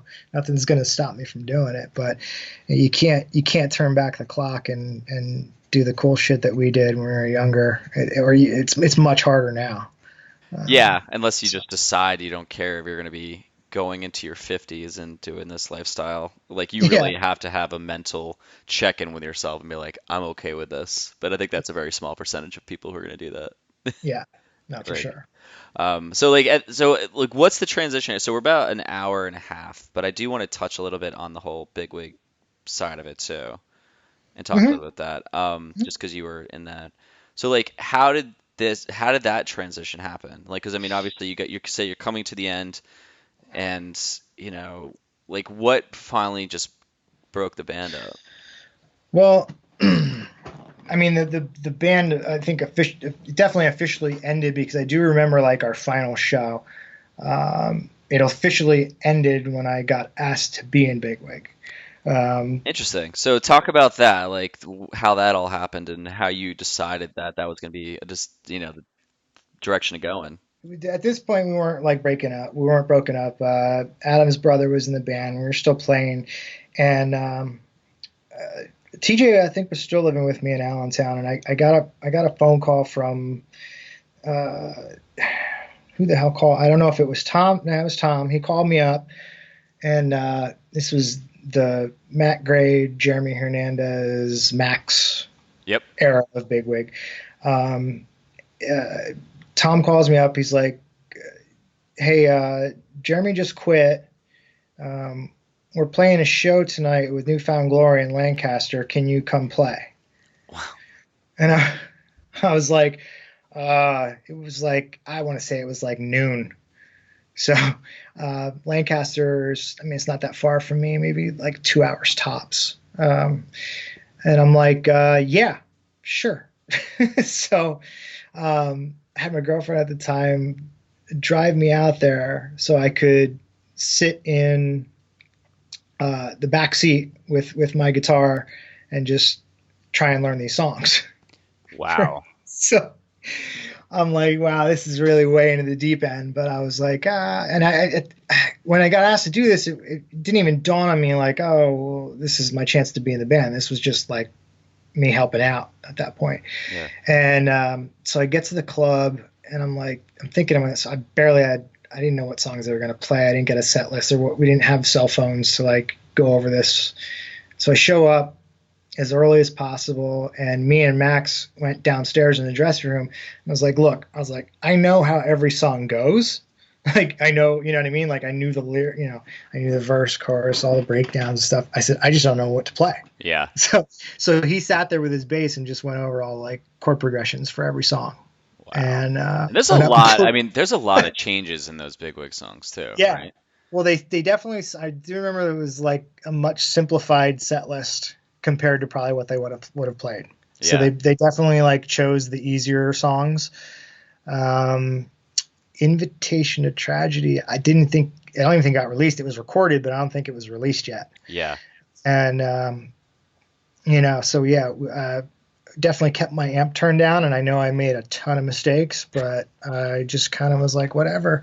And it was awesome. It was probably one of the bigger shows I played. I mean, we played. I know we played with the Overdrives, played with Newfound Glory and like Wilkes-Barre and some big shows like that too. So maybe it wasn't the biggest show, but it was like, yeah, but it must have been like the biggest reaction of a crowd to when you're set though.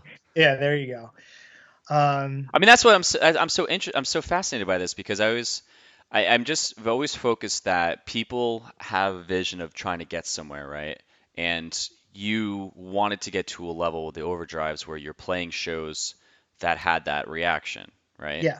And 100%. that's what I think it's sometimes where I'm paying attention to where people really want to go, and they finally get there, but they're like, this isn't the way I was expecting, but wow, I actually got to this point to get up on stage and have a shit ton of people sing these back and have this crazy energy. It's like, you're like, that's all I fucking wanted. Yep. And then to have that actually happen is just, it's wild to me. Yeah, no, it's still to this day. I mean, when I think about it, when I tell stories, I mean, I don't hang around with a lot of like punk rockers or people from the scene. But anytime I can tell a story about something, people are usually like, wow, that's crazy. You got to do that. Yeah. Cause it's like, cause you're listening to the whole, everything you're talking about up till now. And, you're like, yeah, we're kind of touring, and, we got a label putting this out where they weren't like, they helped pay for some things. So it's like, you're kind of hearing this thing where you're like, man, it'd be so cool if there was just this next level to get there. And then all of a sudden it's like, not so easy to snap your fingers, but you put your time in, and all of a sudden it's like everything switches within a second. Yeah, I mean, I say this too to this day. It's all about networking, right? Everything in life is about, it's not what you know, it's who you know. And I can go back to that getting that dubbed cassette of Unmerry Melodies from Josh Farrell. I mean, that was the start of it. If I hadn't rolled down the window and took that tape and booked that canceled show, that would have never happened. But yeah, when I got back from that show, it still was just like, whatever. And the next thing was Max was gone, and I got a call to go fill in some more and do Warped Tour dates. And I was like, okay. Wow. And I still think at this point, I still hadn't like pulled the trigger on the Overdrives. It's just with Adam being in college and stuff, and I think Justin was, he might have even still been in high school, I don't know, or going to college. it wasn't like anyone was like, okay, well, this is didn't interfere with anything that the Overdrives were doing. So I was all in, and even if it did, nothing was going to stop me from doing it, right? Yeah. So I ended up going and doing a bunch of like East Coast Warped Tour dates with Bigwig, and we had this guy Tony Lasardo playing bass, who I had never met before, and we did actually do some rehearsing this time around. It wasn't like I got called up the day of. Yeah. So we got to like point where like, all right, now I'm singing backing vocals and learning the songs properly, the right parts, and we ended up doing these shows, and it was like the second stage, but this was like the biggest thing I ever done, and it was crazy. And then we get to Canada, and I had heard stories about and shit goes really Canada. crazy. Yeah, I was like, how much of this is true, right?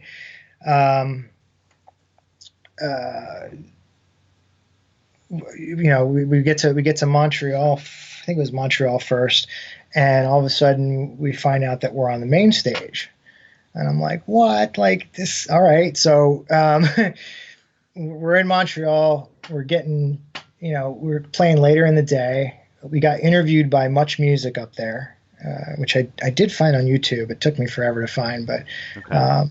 Matt Gray ends up getting down to his boxers and going and jumping in a creek, which Much Music is like Canadian MTV. Okay. So they did this. I don't think I said a word because I was just this guy in the background. But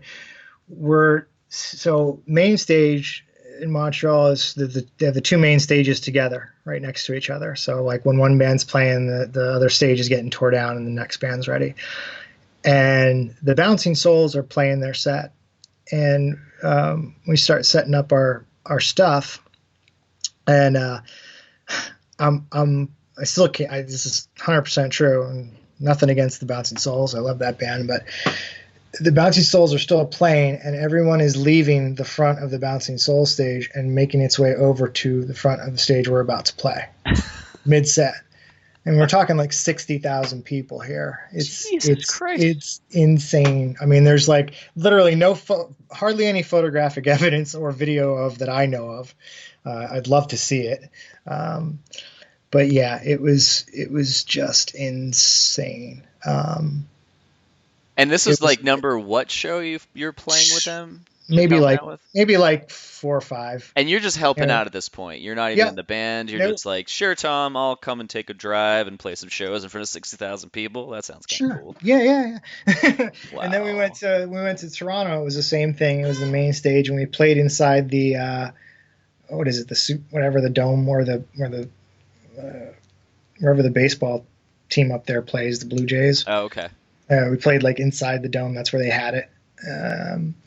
That was not nearly as big as Montreal. Bigwig in French Canada is pretty much as big as it would get at the time. Wow.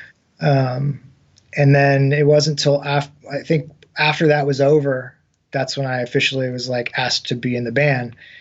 And I said yes. You're like, peace out, bitches. Yeah. I said yes, just because that's what I wanted to do. It was so like, for the first time, I never wanted to be a singer.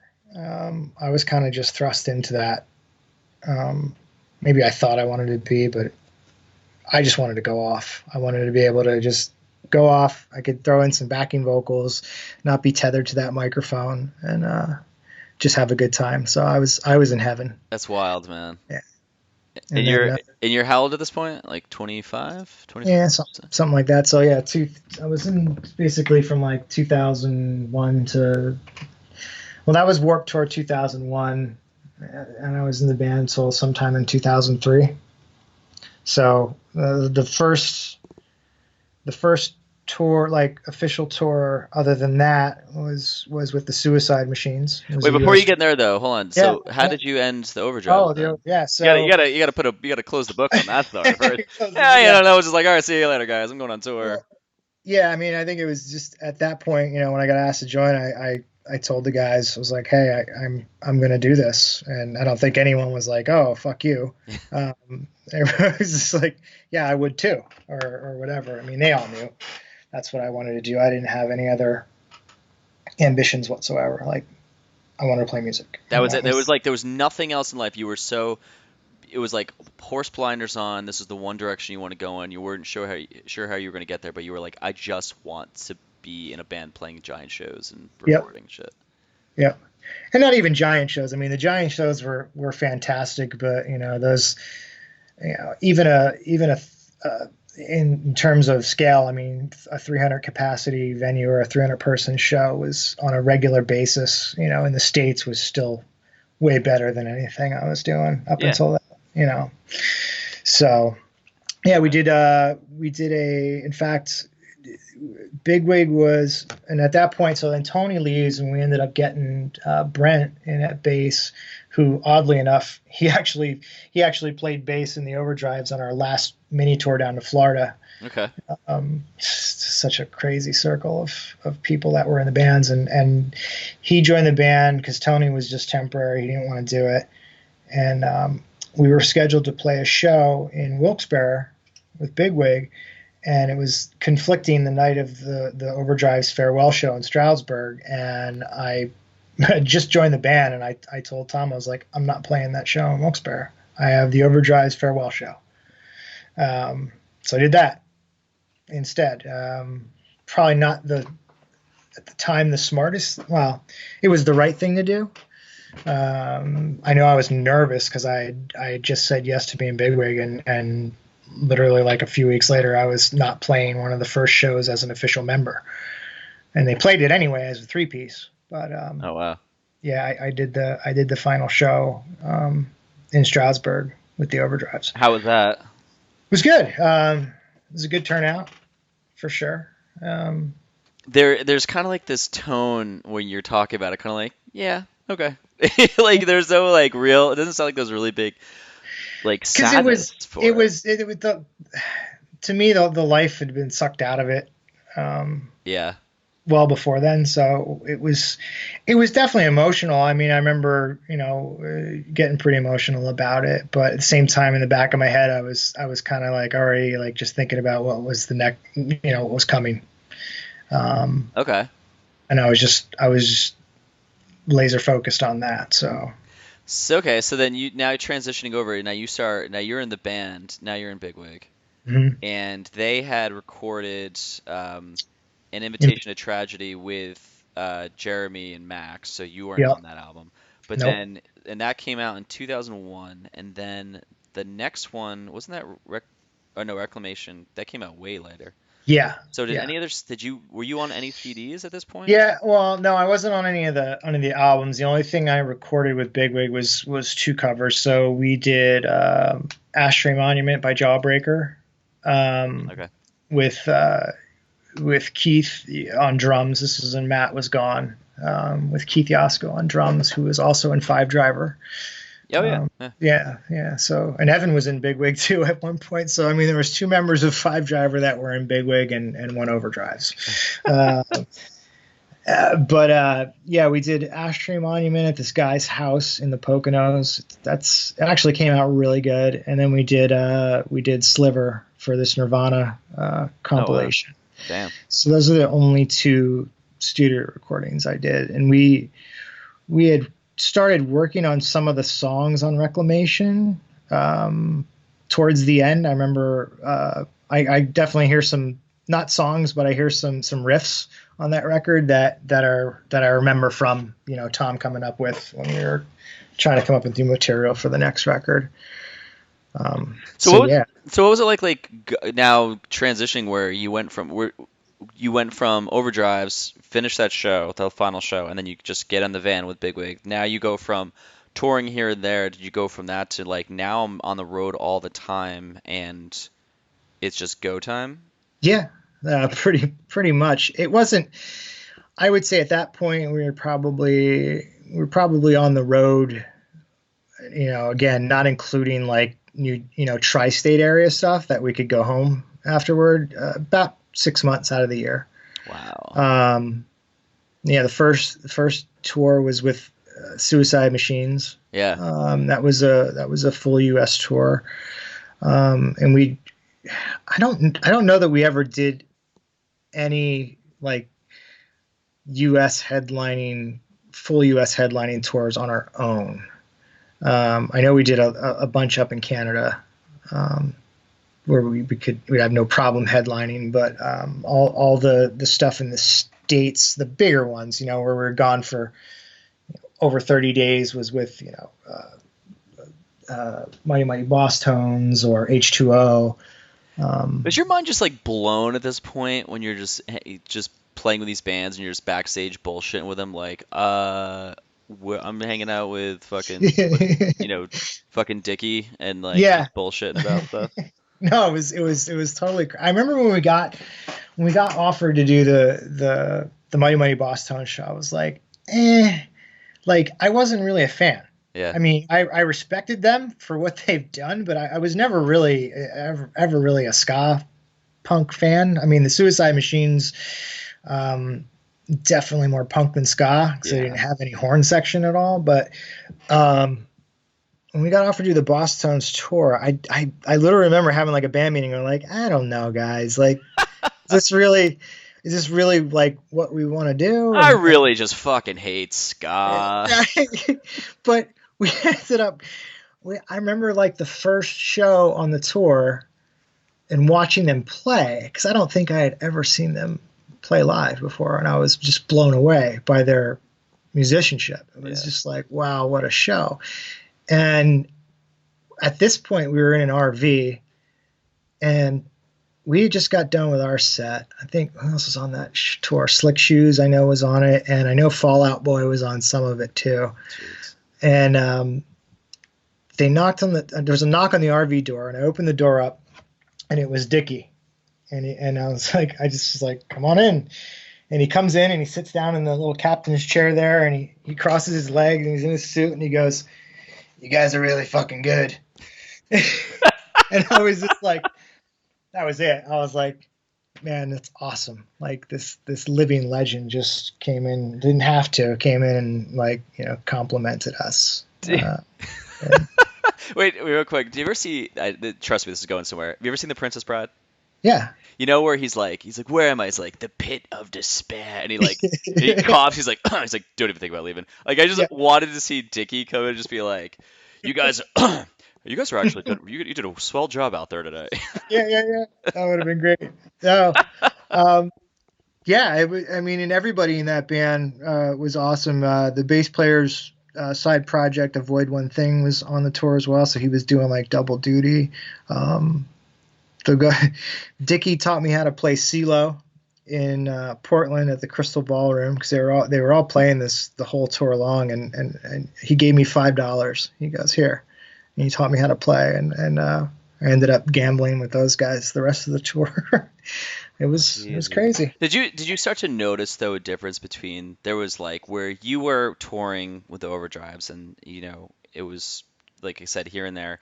Then you're on the tour. Then you're on the road with Bigwig, and you're like, this is the biggest thing I was hoping for. And I'm guessing that the shows were more packed than not. Yes. Okay, so you get that experience. You get people singing lyrics back to you, going fucking ape shit and watching that probably a lot. Yep.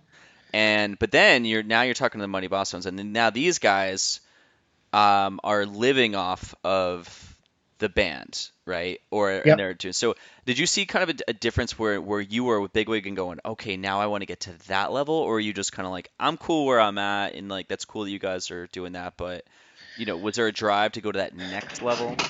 Yeah.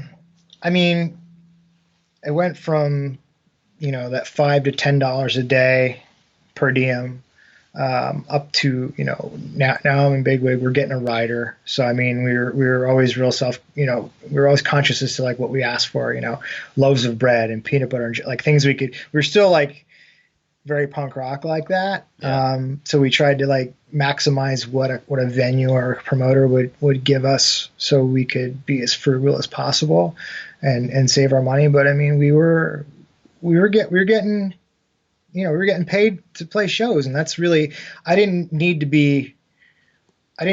wasn't like looking to ever be rich at this. I mean, that went out the door when I stopped being a kid. When I was 12 and 13 years old, I wanted to be a rich rock star. Yeah. At this point, it's just like, hey man, I just want to have fun, play these shows, and just pay the bills. Like that's all I needed. And there was a point in that time in Bigwig where that was happening. I mean, I could come home from tour and not have to go work at a feed mill.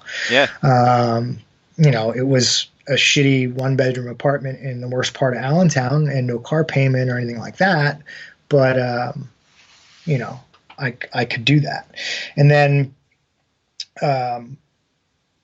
I started, I mean, me and Tom were both very strong figures. We're both Leos. Not that I'm like into that stuff, but I think our personalities were very similar. So we definitely butted heads a lot. And I still love Tom. We talk all the time. There was a long period of time when we didn't talk after I left the band, but we all reminisce now, like, what could have been, right? Yeah. If we weren't so stupid and kids. But I kind of came in and I think one of the reasons I was asked to join the band was because he knew I wanted the same things he did. And I know Matt had mentioned when I came into the band that a lot of the responsibilities that Tom as a leader and I had similar traits got relieved and I started taking over. So like what? Just like the business of the band. Like I started taking care of the merchandise and at this point I started to open up more and talking to the promoters and stuff and even just a matter of like going just the simple task of going to the promoter at the end of the night and getting paid, and then coming back and figuring out how much we got and what's going to go here and who has, pay this, pay that, and ordering merch. And we were selling so much merchandise, and Tommy from Latex was doing our stuff. Yep. And I remember like getting the bills and stuff because we'd have to like a lot of times get stuff like shipped and printed because we'd run out. And one time we played a show up in Montreal. It was the beginning of a Canadian tour with Pennywise. We sold, just ridiculous. We sold out of like all of our merchandise in like one show, and we had to have a Canadian company print stuff up for us because it was too much of a pain in the ass to get it across the border. And that's when I kind of got the idea because I had some screen printing experience. I said, you know what? I should start a screen printing business and I can print all of the stuff for Bigwig for a fraction of the cost that we're like, I won't charge the band any more than the cost. Yeah. That way the profit's higher and we can split that stuff and we can all make more money. So I did that and, never got around to doing Bigwig stuff, but that's kind of like where it was like where it all went down. Like I started doing the screen printing thing, and I don't know if I'm getting off topic here, but I was kind of after the Boss Tones tour. We went straight from Buffalo up into Canada, and that's when Jettison and No on 15 joined the tour. Yep. And Adam was filling in on bass from the Overdrives with Jettison at the time. So we did this like Eastern Canada tour with them. And then I came back and it was, I had started the screen printing business on the side. I kind of did it like under the radar because I wanted to like, felt like I had to prove that like I knew what the hell I was doing before I even brought it to Bigwig. And it was a learning experience. I had Adam involved and my friend Rob, and we kind of like just fumbled our way through it until it got legitimate. And at that point in time, I had that short period of Bigwig, I was just burned out. How long into Bigwig? Because I think before you mentioned, you said in 2 years later you were out of the band, right? So it was only 2 years you were in? Yeah, roughly. Okay. Maybe a little bit longer. It seems like a lot longer than 2 years, but I mean, maybe that's just because we were on the road so much. So 2 years, and then like how many? You said so total. You said it was like probably 6 months out of the year. That means like out of 2 years, you toured for an entire year combined. Probably, yeah. Was there any tour that was like your fucking most favorite that you did? Honestly, it was probably the Boss Tones. The last big hurrah for me. Was that the last tour? It's just. Yeah, I think so. Oh, okay. I think so. That was like the last big one. I mean, other than like some regional stuff. Okay. That was yeah. I maybe it was because I was so against it, and it ended up being one of the best times of my life. That's probably why I was so negative about doing the tour in the beginning, and then right out of the gate I was like, okay, we made the right decision, or I was, everybody else was, I think I was the only one that was against it, honestly. Yeah, everyone's like, are you fucking out of your mind? Yeah. I changed my mind real quick. And, yeah. So you start burning out, you say, Mm-hmm. because why? Just, time away from home. And it was just becoming a grind. I think I saw so much so quickly, and maybe if I had been in the band longer, it wouldn't have been. It was really like jumping into the deep end, because I went from like to like holy shit, real quick. So it was like just so much thrown on top of you at once. Interesting. And was there pressure? No, I don't think there was pressure. I know there was like always the lady problems involved and stuff like that. And, wait, what do you mean? Like the girlfriend saying like you're on the road too much. Yeah, things like that. That's how I'm sure all the female listeners will be like, you're a dick for saying that voice. Sorry, lady. Yeah, no. But yeah, I don't know. I was. You were dating someone at this time. Yeah, no, yeah, I was. That's right. And I mean the whole mean. I guess I got to a point where it's just like I didn't know if I wanted to keep doing it anymore. Okay. For whatever reason, whether it be a significant other or money. I want to say we did get into like a bit of a dry spell after the Boston tour. We weren't playing as much. I think that a lot of that too was just because we were on the road for so long on that tour, because we went straight from the U.S. right up into Canada, and we kind of took a little break. So I think I did go back to working at the feed mill part time just to make ends meet. And then so this is basically the story that how I left the band. Yeah, because real quick, so I heard, and a buddy of mine had said that you got in like a motorcycle, something, you fucked up your hand. Yeah. And so I brought that up to you, and you were like, actually.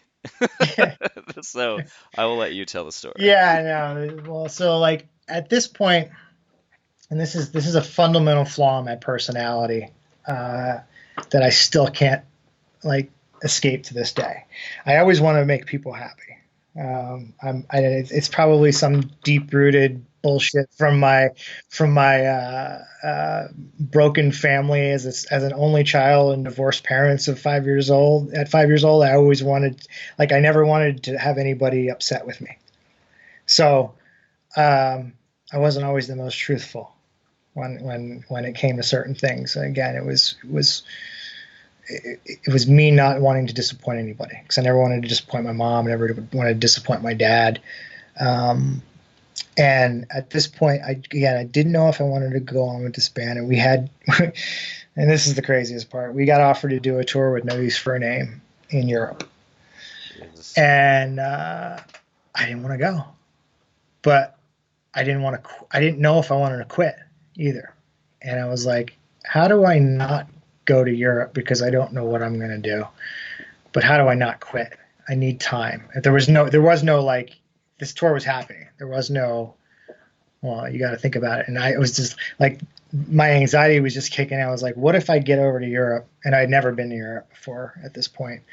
And shit just hits the fan. Then what? Like, I got to get home. I don't know what the hell I'm going to do. And so I basically lied and said I broke my fingers working at the feed mill and I couldn't play guitar. So I was still like asked to come on the tour just to be there. And I said, no, I'll just stay home, get better. And yeah, they went on the tour anyway.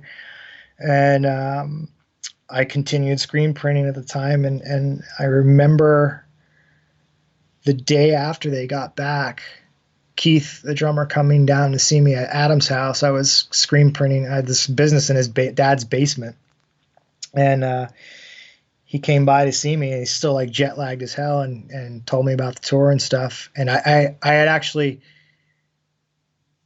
I think I actually, no, I did. I did that, but then I still ended up quitting, like saying I didn't want to be in the band anymore. Yeah. And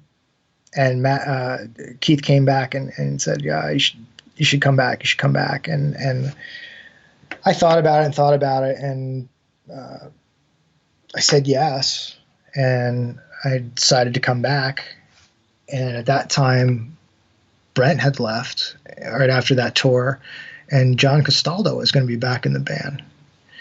And that was wild. And we, we went up and we went up to Toronto, and we played a show with Blink 182. I think we played 2 shows with John there in like Irving Plaza. And then I just realized my heart wasn't in it anymore. And we're getting ready to like go in the studio, I guess, and start writing the next record. And I just was like, I'm done. I just can't do it anymore. So that was it. There was no real rhyme or reason at that point. I guess I just went with my gut. I'm so blown away by this because it was everything you wanted. Oh, not everything. It's such a bold statement. It was just something you were dreaming about and you got it. And it's funny because people just get those things sometimes. They're like, okay, cool. I got to witness it or experience it. But it led you to the screen printing part. Yeah. Which is really cool that you saw that opportunity because of that. And yeah, that took you in a different direction for how many years? Several. I don't know. I mean, I started screen printing, and I just started growing that business for a while up until the point. I had gotten married and I was still doing it. That was my only source of income, and it was working. And then I got tired of I was basically like, oh, so this is what Tommy Rockstar is doing, like, 2:00 in the morning, rushing a job and then driving it to New York to give to a band. It became a one-man show for me, and I was just getting burned out from that too. So I sold all my equipment and opened up a deli. So the guy who hates talking to people gets a deli. That's amazing. Yeah. I did that, and then here I am now. Well, no regrets though. No regrets whatsoever. Yeah, man. I mean, whatever. It's experience. It's the shit life has. Whatever. I'm gonna probably cut that part out. Like, no. Just cut out my rambling right there. I'm keeping that whole thing you just said. Yeah, man. I mean, that's just the way it goes. But so do you like? So what year was it when you finally were done with playing music? Was that 2003? 3? Okay. Yeah. Okay. That was so that's when everything also shifted. So when you did that too, did you see what was happening around too and kind of feel like, okay, good, I got out of this because of the music scene had changed so much? Yeah, well, it hadn't really leaving Bigwig had nothing to do with what was going on in the scene. I mean, Bigwig will likely stand the test of time as they are. They're still playing. Because they still pretty much fit in wherever. I don't necessarily know that it was what was going on in the scene. I think it was just I was just done. I tapped out. I saw some crazy shit.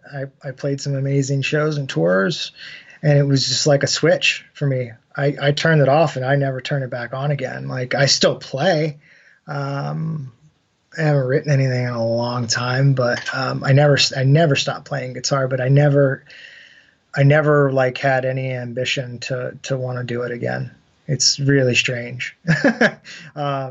To actually like play in a band professionally. I mean, getting married and having a kid and stuff, that obviously puts a lot of things into perspective and changes a lot of things. But no, man, I felt that, like, the moment that I totally get the whole non-music part, like wanting to play it, because I think after Lane Meyer was done the first time, I had no ambitions to fucking want to play music again. I was like, I mean, I played a couple shows like with the second band I was in, but it was every time we'd go there, I'm like, ugh, or we'd go to play a show, I was like, I don't want to fucking do this. Yeah, yeah. I mean, and I mean, the career I'm in now. I mean, it kind of brings me back a little bit. I travel quite a bit. I manage the whole Midwest region, so I'm out and about, and I'm seeing, old friends. My old bass player Jimmy from Nazareth. He lives in Chicago now, so I get to see him. He's actually teaches improv at this little theater. Oh wow. And he's like an actor. He was like in an episode of Chicago PD. Pretty impressive, actually. I saw one of his improv shows, and I was crying laughing. It was hilarious. That's It's awesome. absolutely hilarious. So yeah, I mean, it's what I do now is like it's similar to touring, but I'm not gone for months at a time. I'm gone for a few days and I come home. So Do you find you're still um, like what do you listen to music with? Do you listen to Spotify or? Um, yeah, either Amazon, Spotify, or I mean, YouTube's been my saving grace because you can find all kinds of crazy shit on there. I'm just too cheap to subscribe to whatever it is that allows you to play the music without having the app open. You could do that. So You could play music through YouTube? yeah, Really? Oh wow. I didn't know yeah, that. you can like if you subscribe to it or something, you can actually close the app and it'll play. Oh. Continue to play. Whereas So now, like I have to leave the app open on my phone to listen to whatever. But I mean, I still listen to all of the same stuff. that's what I was gonna ask. Like, what Yeah, do you find that you're still replaying all the old stuff, or are you kind of venturing off and trying to find newer music that has a similar style to that? yeah. I mean, I've always had a real weird taste in music. I mean, I'll listen to barbershop quartet sometimes, or Oh some wow. the Dead South, some bluegrass, things like that. But still, it's the same. It's the Descendants. It's Operation Ivy. It's No Effects. All the old good stuff. It never really gets old to me. It's funny because like I wonder, when I'm older than I already am, is like, yeah, I don't think I'll ever stop listening to that. I could see myself if I make it to 70, still putting on No Effects Yeah. and having like my grandchild be like, "What are you listening to?" I mean, is that what's going to happen? I don't know. The only like newer band I should say that I've discovered in the punk rock scene that's really turned me on is Off With Their Heads. Yeah, I've heard Uh, about I've heard about love those guys. love Yeah. that band. It's just like wow. Like I listen to that, I'm like, man, yeah, I could have seen doing something like that, just raw. Um, but yeah, I mean, I don't know what's going on in the new punk rock scene. I guess I should look, but the stuff I listen to and grew up listening to is still so good. I listened to Walk Together, Rock Together just this past Saturday, driving home from upstate New York, and I was like, damn it, it's still really good. It's funny you just mentioned that because the Plan A project interview that's coming up this Friday, he talks about the first time. So Dennis talks about the first time he heard punk rock, and it was that record when they were skateboarding. Yeah, He said that, and he's like, this guy comes in the boombox, just puts it down 7 seconds, fucking that comes on, and he was like, that's when it just changed everything. It's like yeah. that's wild. Um, all right, dude. Well, I'm gonna wrap this up. Because I think we've covered everything, unless there's anything I missed. I I mean, there's a ton I we could know go there's like on, but Christ, you could go on for like hours. Like, let's break down this tour and all the crazy shit that happened here. Actually, yeah. well, Do you have any crazy like stories from like being on the road? And, like anything, oh, one story that stands out, or you're like, wow, this has to be mentioned. oh That man. probably involves Macrae. There's too many of those to tell. I bet. Two what one was one hilarious one with Matt Gray. I do remember it was just funny at the time, and we were playing. We were up in Canada. We were up in Three Rivers or Trois Rivers, whatever you want to call it, and we basically had this rule in the band, like when you're traveling, whether it was an RV or a van, if you fell asleep with your shoes on, you were open to getting fucked with. And Matt fell asleep with his shoes on. We were getting into town. It was like an all-night drive or something. And we drew with black Sharpie, and which was hilarious because Matt's, blonde. We drew like a thin, like curly, like Frenchy mustache on his face and probably like a goatee or something ridiculous. And we roll up to this hotel. Because we were the master of hotels. Like we would maximize our hotels, like check-in. We would get an early check-in. So we would often drive, we would play a show, and then like I'd get in the driver's seat, and after we were all done doing whatever we were doing, we would drive to the next city or town we were playing, and we'd get a hotel, and we'd get there in the morning, and I'd just request an early check-in, and they'd let us in, and of course it was like one hotel room for all of us. So I would then go to sleep during the day. And anyone that slept during the van, they'd do whatever. And then we'd also have it for that night. So we would strategically do that. So we rolled into like Three Rivers at like some ungodly hour. And we woke up Matt after we drew this ridiculous stuff on his face. And we're like, dude, go check us in. Cause we'd send in one person to check us in, like, and then we'd all sneak in. And he walks into this and Three Rivers is like, it's totally Frenchified. Like it's hard to find an American, an English-speaking person up there. He goes walking in, all just completely tired, wiped out with this ridiculous marker on his face, and had to check us in. And he came out, and he still didn't know it was on his face. So I can't imagine like what the guy would have at the counter, the receptionist was thinking. That's amazing. Yeah, it was good. But probably the all-time weirdest thing for me was this was the H2O tour. And this band Mess was on tour too. Yep. And we played in Lawrence, Kansas. And like at the end of the show, it was starting to storm. There was this blizzard coming in, and we came outside, and I remember looking at like H2O's bus, and they had like an inch of ice on the top of it. And I'm like, man, and everybody else, the tour had a day off the next day because the next stop was like Denver or something. And we had booked a show on our day off in like Colorado Springs or something. So we basically had to drive the length of Kansas. So it's like, we're leaving. So we started driving in this like storm, and the storm's coming from the west, and it's just getting worse and worse. And I'm driving, and we're in the middle of nowhere, and like we see this light, could barely see through the snow. We see there's an exit, and there's a gas station, and we see Mest's RV like parked at the gas station. So I'm like, I can't get off the exit because the roads are that bad. I couldn't touch the brakes. Jeez. So, and no one had cell phone. I think we had some of us had cell phones, but there was no reception where we were at. So like I slowly come to a stop on the side of the highway, and it was like, all right, I'm going to go find out what the hell they're doing because we probably should stick together. This weather's bad. It's like, okay. So the four ways on the van, I start walking. I get out and I just walk back to the rest stop, which is a lot further than I thought, or the gas stop. I finally make it there. I'm like, I was like freezing cold, snow, wet. I'm like, hey, what's going on? Where are you guys going? Like, oh, we found there's a hotel at the next exit. We're just going to go there. The roads are too bad. I'm like, okay, so that's what we'll do. I was like, all right, I'm going to go back. So I go to walk back, and I'm walking. Snow's coming right in my face. And like, I'm like walking forever. I'm like, I don't remember walking this far. Like, van's gone. I'm like, shit. Oh, like, this is like, I could have died. Like, it was just crazy to even be walking on the side of the highway there was nobody out there, but every once in a while a tractor trailer would go by. Oh my God. So they're gone. And I'm like, the next exit, I don't know, was however far away. I go back, I walk back to the thing. Fortunately, Mess still there. They're just like hanging out and eating or something. It was like a gas station restaurant. And I'm like, shit, I'm stuck with these guys. And I wasn't really like friendly with them or anything. Like, oh, it's fine, I'll just hang out with you guys.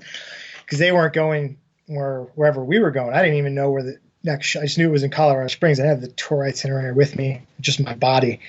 And I'm like, I'm screwed. And about like 40 minutes later, the van comes pulling in the parking lot. Here a cop had come by and like made them leave. And, so they had to drive all the way down to the next exit, but they didn't want to abandon me, so they came back around and picked me up. I was telling Matt about that story last time I talked to him, and it's funny. He didn't remember it, and he remembered everything else because he took a journal with him everywhere he went, and he pulled out his journal while we were on the phone. He's like, "Yeah, Lawrence, Kansas, talked about the show and the storm and everything, but didn't remember that incident." So he might have slept through the whole thing. I don't know. But, He told me that he's kept a journal. I don't know if it was every day of his life or every day of touring, yeah, something like that. But he said that he has so many memories because of having it all documented. So I'm pretty yeah, sure he remembers that, and he remembers his sweet mustache. right, yeah. Yeah, Oh man, that was definitely up there. And I mean, the only other fuck. crazy story I know, we got sick. I can't remember. It was probably, yeah, it was that H2O tour. Me and Tom came down with the flu, real bad. I don't know if it was in Seattle or somewhere in like San Francisco or something. We both just got like deathly ill, and the show. Um, we didn't cancel the show, but we got a hotel room, and everyone else left and like went to the venue and got everything set up, and me and him just slept in this hotel room. And we basically said, call us like 30 minutes before we're going to go on. We'll get a cab. And we both, I mean, we're talking like bad, like fever, shakes, like everything. We got up, took a cab to the show, rolled in, went right to the stage, played the show. Actually, it was a really good show, kicked ass, and then went right back to the hotel. And actually, I think by like the next day we were like better. I don't know if we like just sweated it out of our systems, but Yeah, that was the yeah, worst shit. You're on the road and you're just like, I'm dying right now, and yeah, I have to sleep on a hotel floor or whatever the fuck. yeah, Yeah, that's awful. One time I was deathly ill. We were in the middle of Texas playing with Dillinger 4, and I was basically like, I just put the bass on. I sat over in the side, had Chris sing all my songs, and I just sat there and played, looking down at the ground. And when we were done, I like gave my bass to somebody, just like walked back in the van. I was like, I'm slowly dying. yeah. This is the fucking worst. Yeah, that was always the pits getting sick on tour, and it never failed that someone was always sick. I mean, we were eating like garbage and Yeah, you're a complete getting little shit. sleep, partying, whatever. Yeah. Cool, man. Well, I am going to wrap this up because I'm sure you have shit to do, and I think I've sucked out all the punk rock out of you. The grass isn't going to cut itself. Yeah, you gotta go. You gotta go do adult shit, and I'm probably gonna go to a bottle shop and have a beer or two. There you go. There Cool, you man. go. Well, so two things. Before I go, ask the last question. What would you like to plug? Well, I work for an Italian motorcycle company now. I work for the Piaggio Group, which makes Vespa scooters, Aprilia motorcycles, and Moto Guzzi motorcycles. So everybody out there listening should. It's the most punk rock thing you can do, if you ask me. Without being punk rock, is ride on two wheels. So go buy something two wheels and ride. It's one of the most liberating, freeing experiences you can ever do. So how's Great. that? That's awesome. What a Super plug. corporate. Yeah, You no. you should really have like your boss or whoever high up here be like, dude, I just got this free commercial in this this podcast. Well, it's funny because like I still am pretty much hang on to as much punk rock my punk rock ethics as I can, but I totally work for a huge corporation. Whatever. Who But cares? yeah, it's just me like screwing the man. Honestly, Yeah. I'm fooling everybody. That's all. Fake it till I make it. Take their money. Fuck it. Yeah, Why not? exactly. Well, on that note, the last question, as I end all of these with, which you're probably very aware of, what punk rock, or I'm sorry, what scene ethics do you still hold on to this day? Um, I, honestly, just not compromising. And I'm still a huge spokesperson for anything DIY. While I work for a corporate company, the people that I work with are independent dealers. So they're pretty DIY. I mean, they're making it on their own, but really just always just doing what you want. Like I'll never do anything that I'm not happy with. That's the biggest thing. It's like work's definitely a grind sometime, but I'm still happy doing it. So, and that's why I keep moving and I bounced around into so many different things. I do something until it doesn't bring me joy anymore.